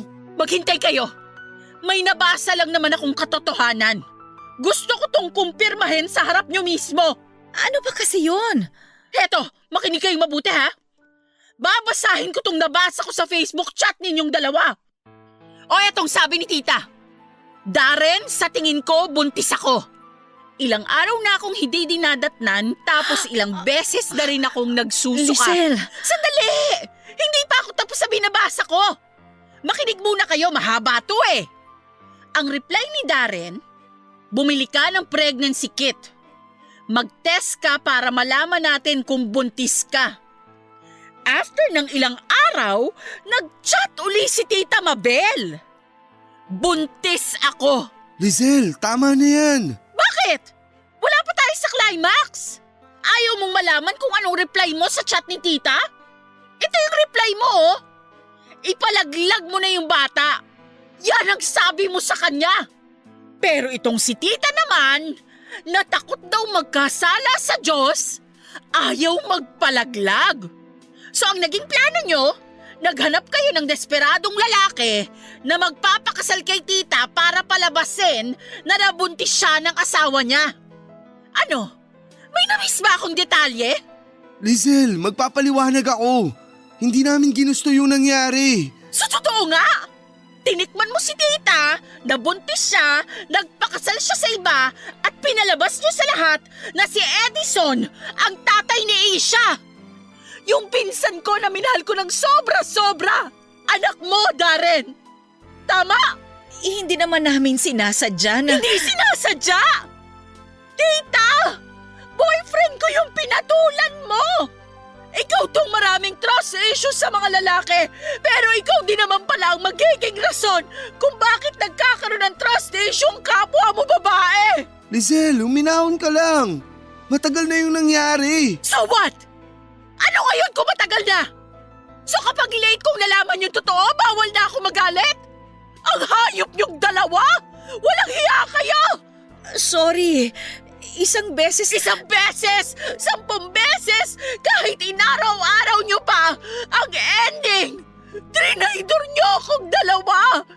Bantay sa lakay ka rin eh. Ang kapal, sobrang kapal na mga mukha niyo. Nandito pa ako sa Pinas nun ha. Nakakasama niyo pa ako nung ginawa niyo yung kahalayan niyo. Ano pa kaya nung nasa Australia na ako? Siguro inaraw-araw niyo na ano? Kaya huwag mo masabi-sabi sa akin na 1 beses lang yung nangyari dahil hindi yun ka panipaniwala. Maniwala ka. 1 beses lang talaga yun. Wala akong pakialam. Ikaw ang laki ng tiwala ko sa'yo, Darren.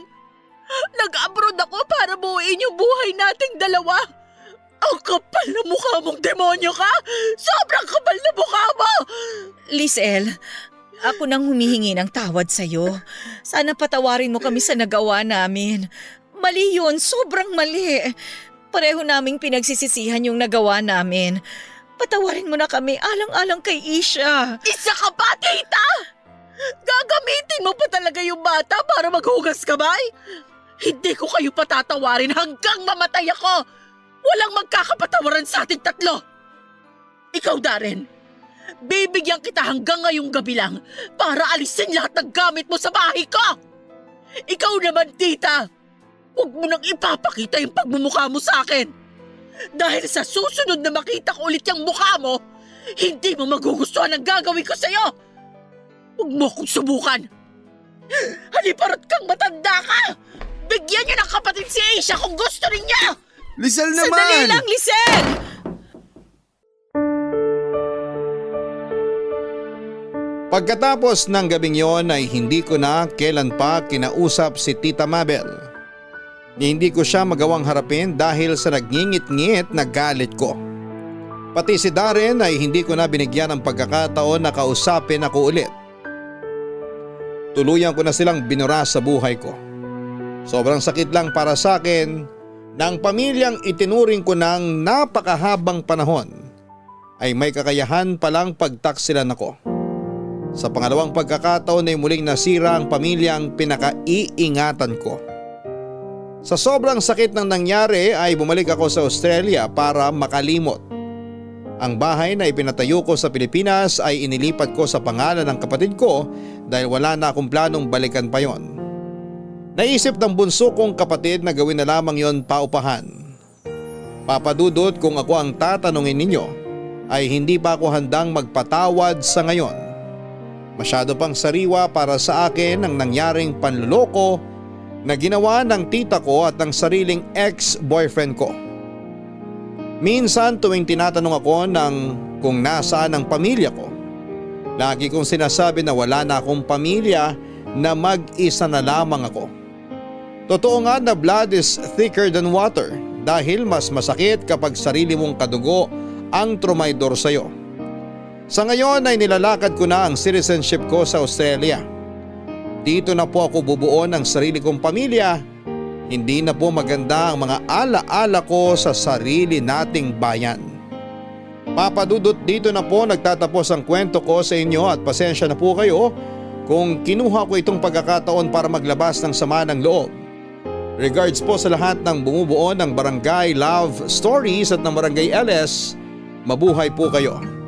Ang inyong forever kapuso at kabarangay, Lisel. Isang kasinungalingan lang ang tanging kailangan para masira ang buong pagtitiwala ng isang tao. Kaya naman mga kabarangay, lagi tayong maging tapat sa mga taong minamahal natin. Huwag na huwag mong pagtataksila ng mga kakampi mo sa buhay dahil kapag niloko mo ang isang mabuting tao, daig mo pa ang nagtapo ng diamante at namulot ng bato. Hanggang sa muli, ako po ang inyong si Papa Dudut sa mga kwento ng pag-ibig, buhay at pag-asa sa Barangay Love Stories number 1. Sabay-sabay nating pakinggan ang iyong kwento ng pag-ibig, buhay at pag-asa. Ipadala lang sa barangaylovestories@yahoo.com. Nagustuhan ng iyong napakinggan? Ituloy yan via live stream sa www.gmanetwork.com/radio.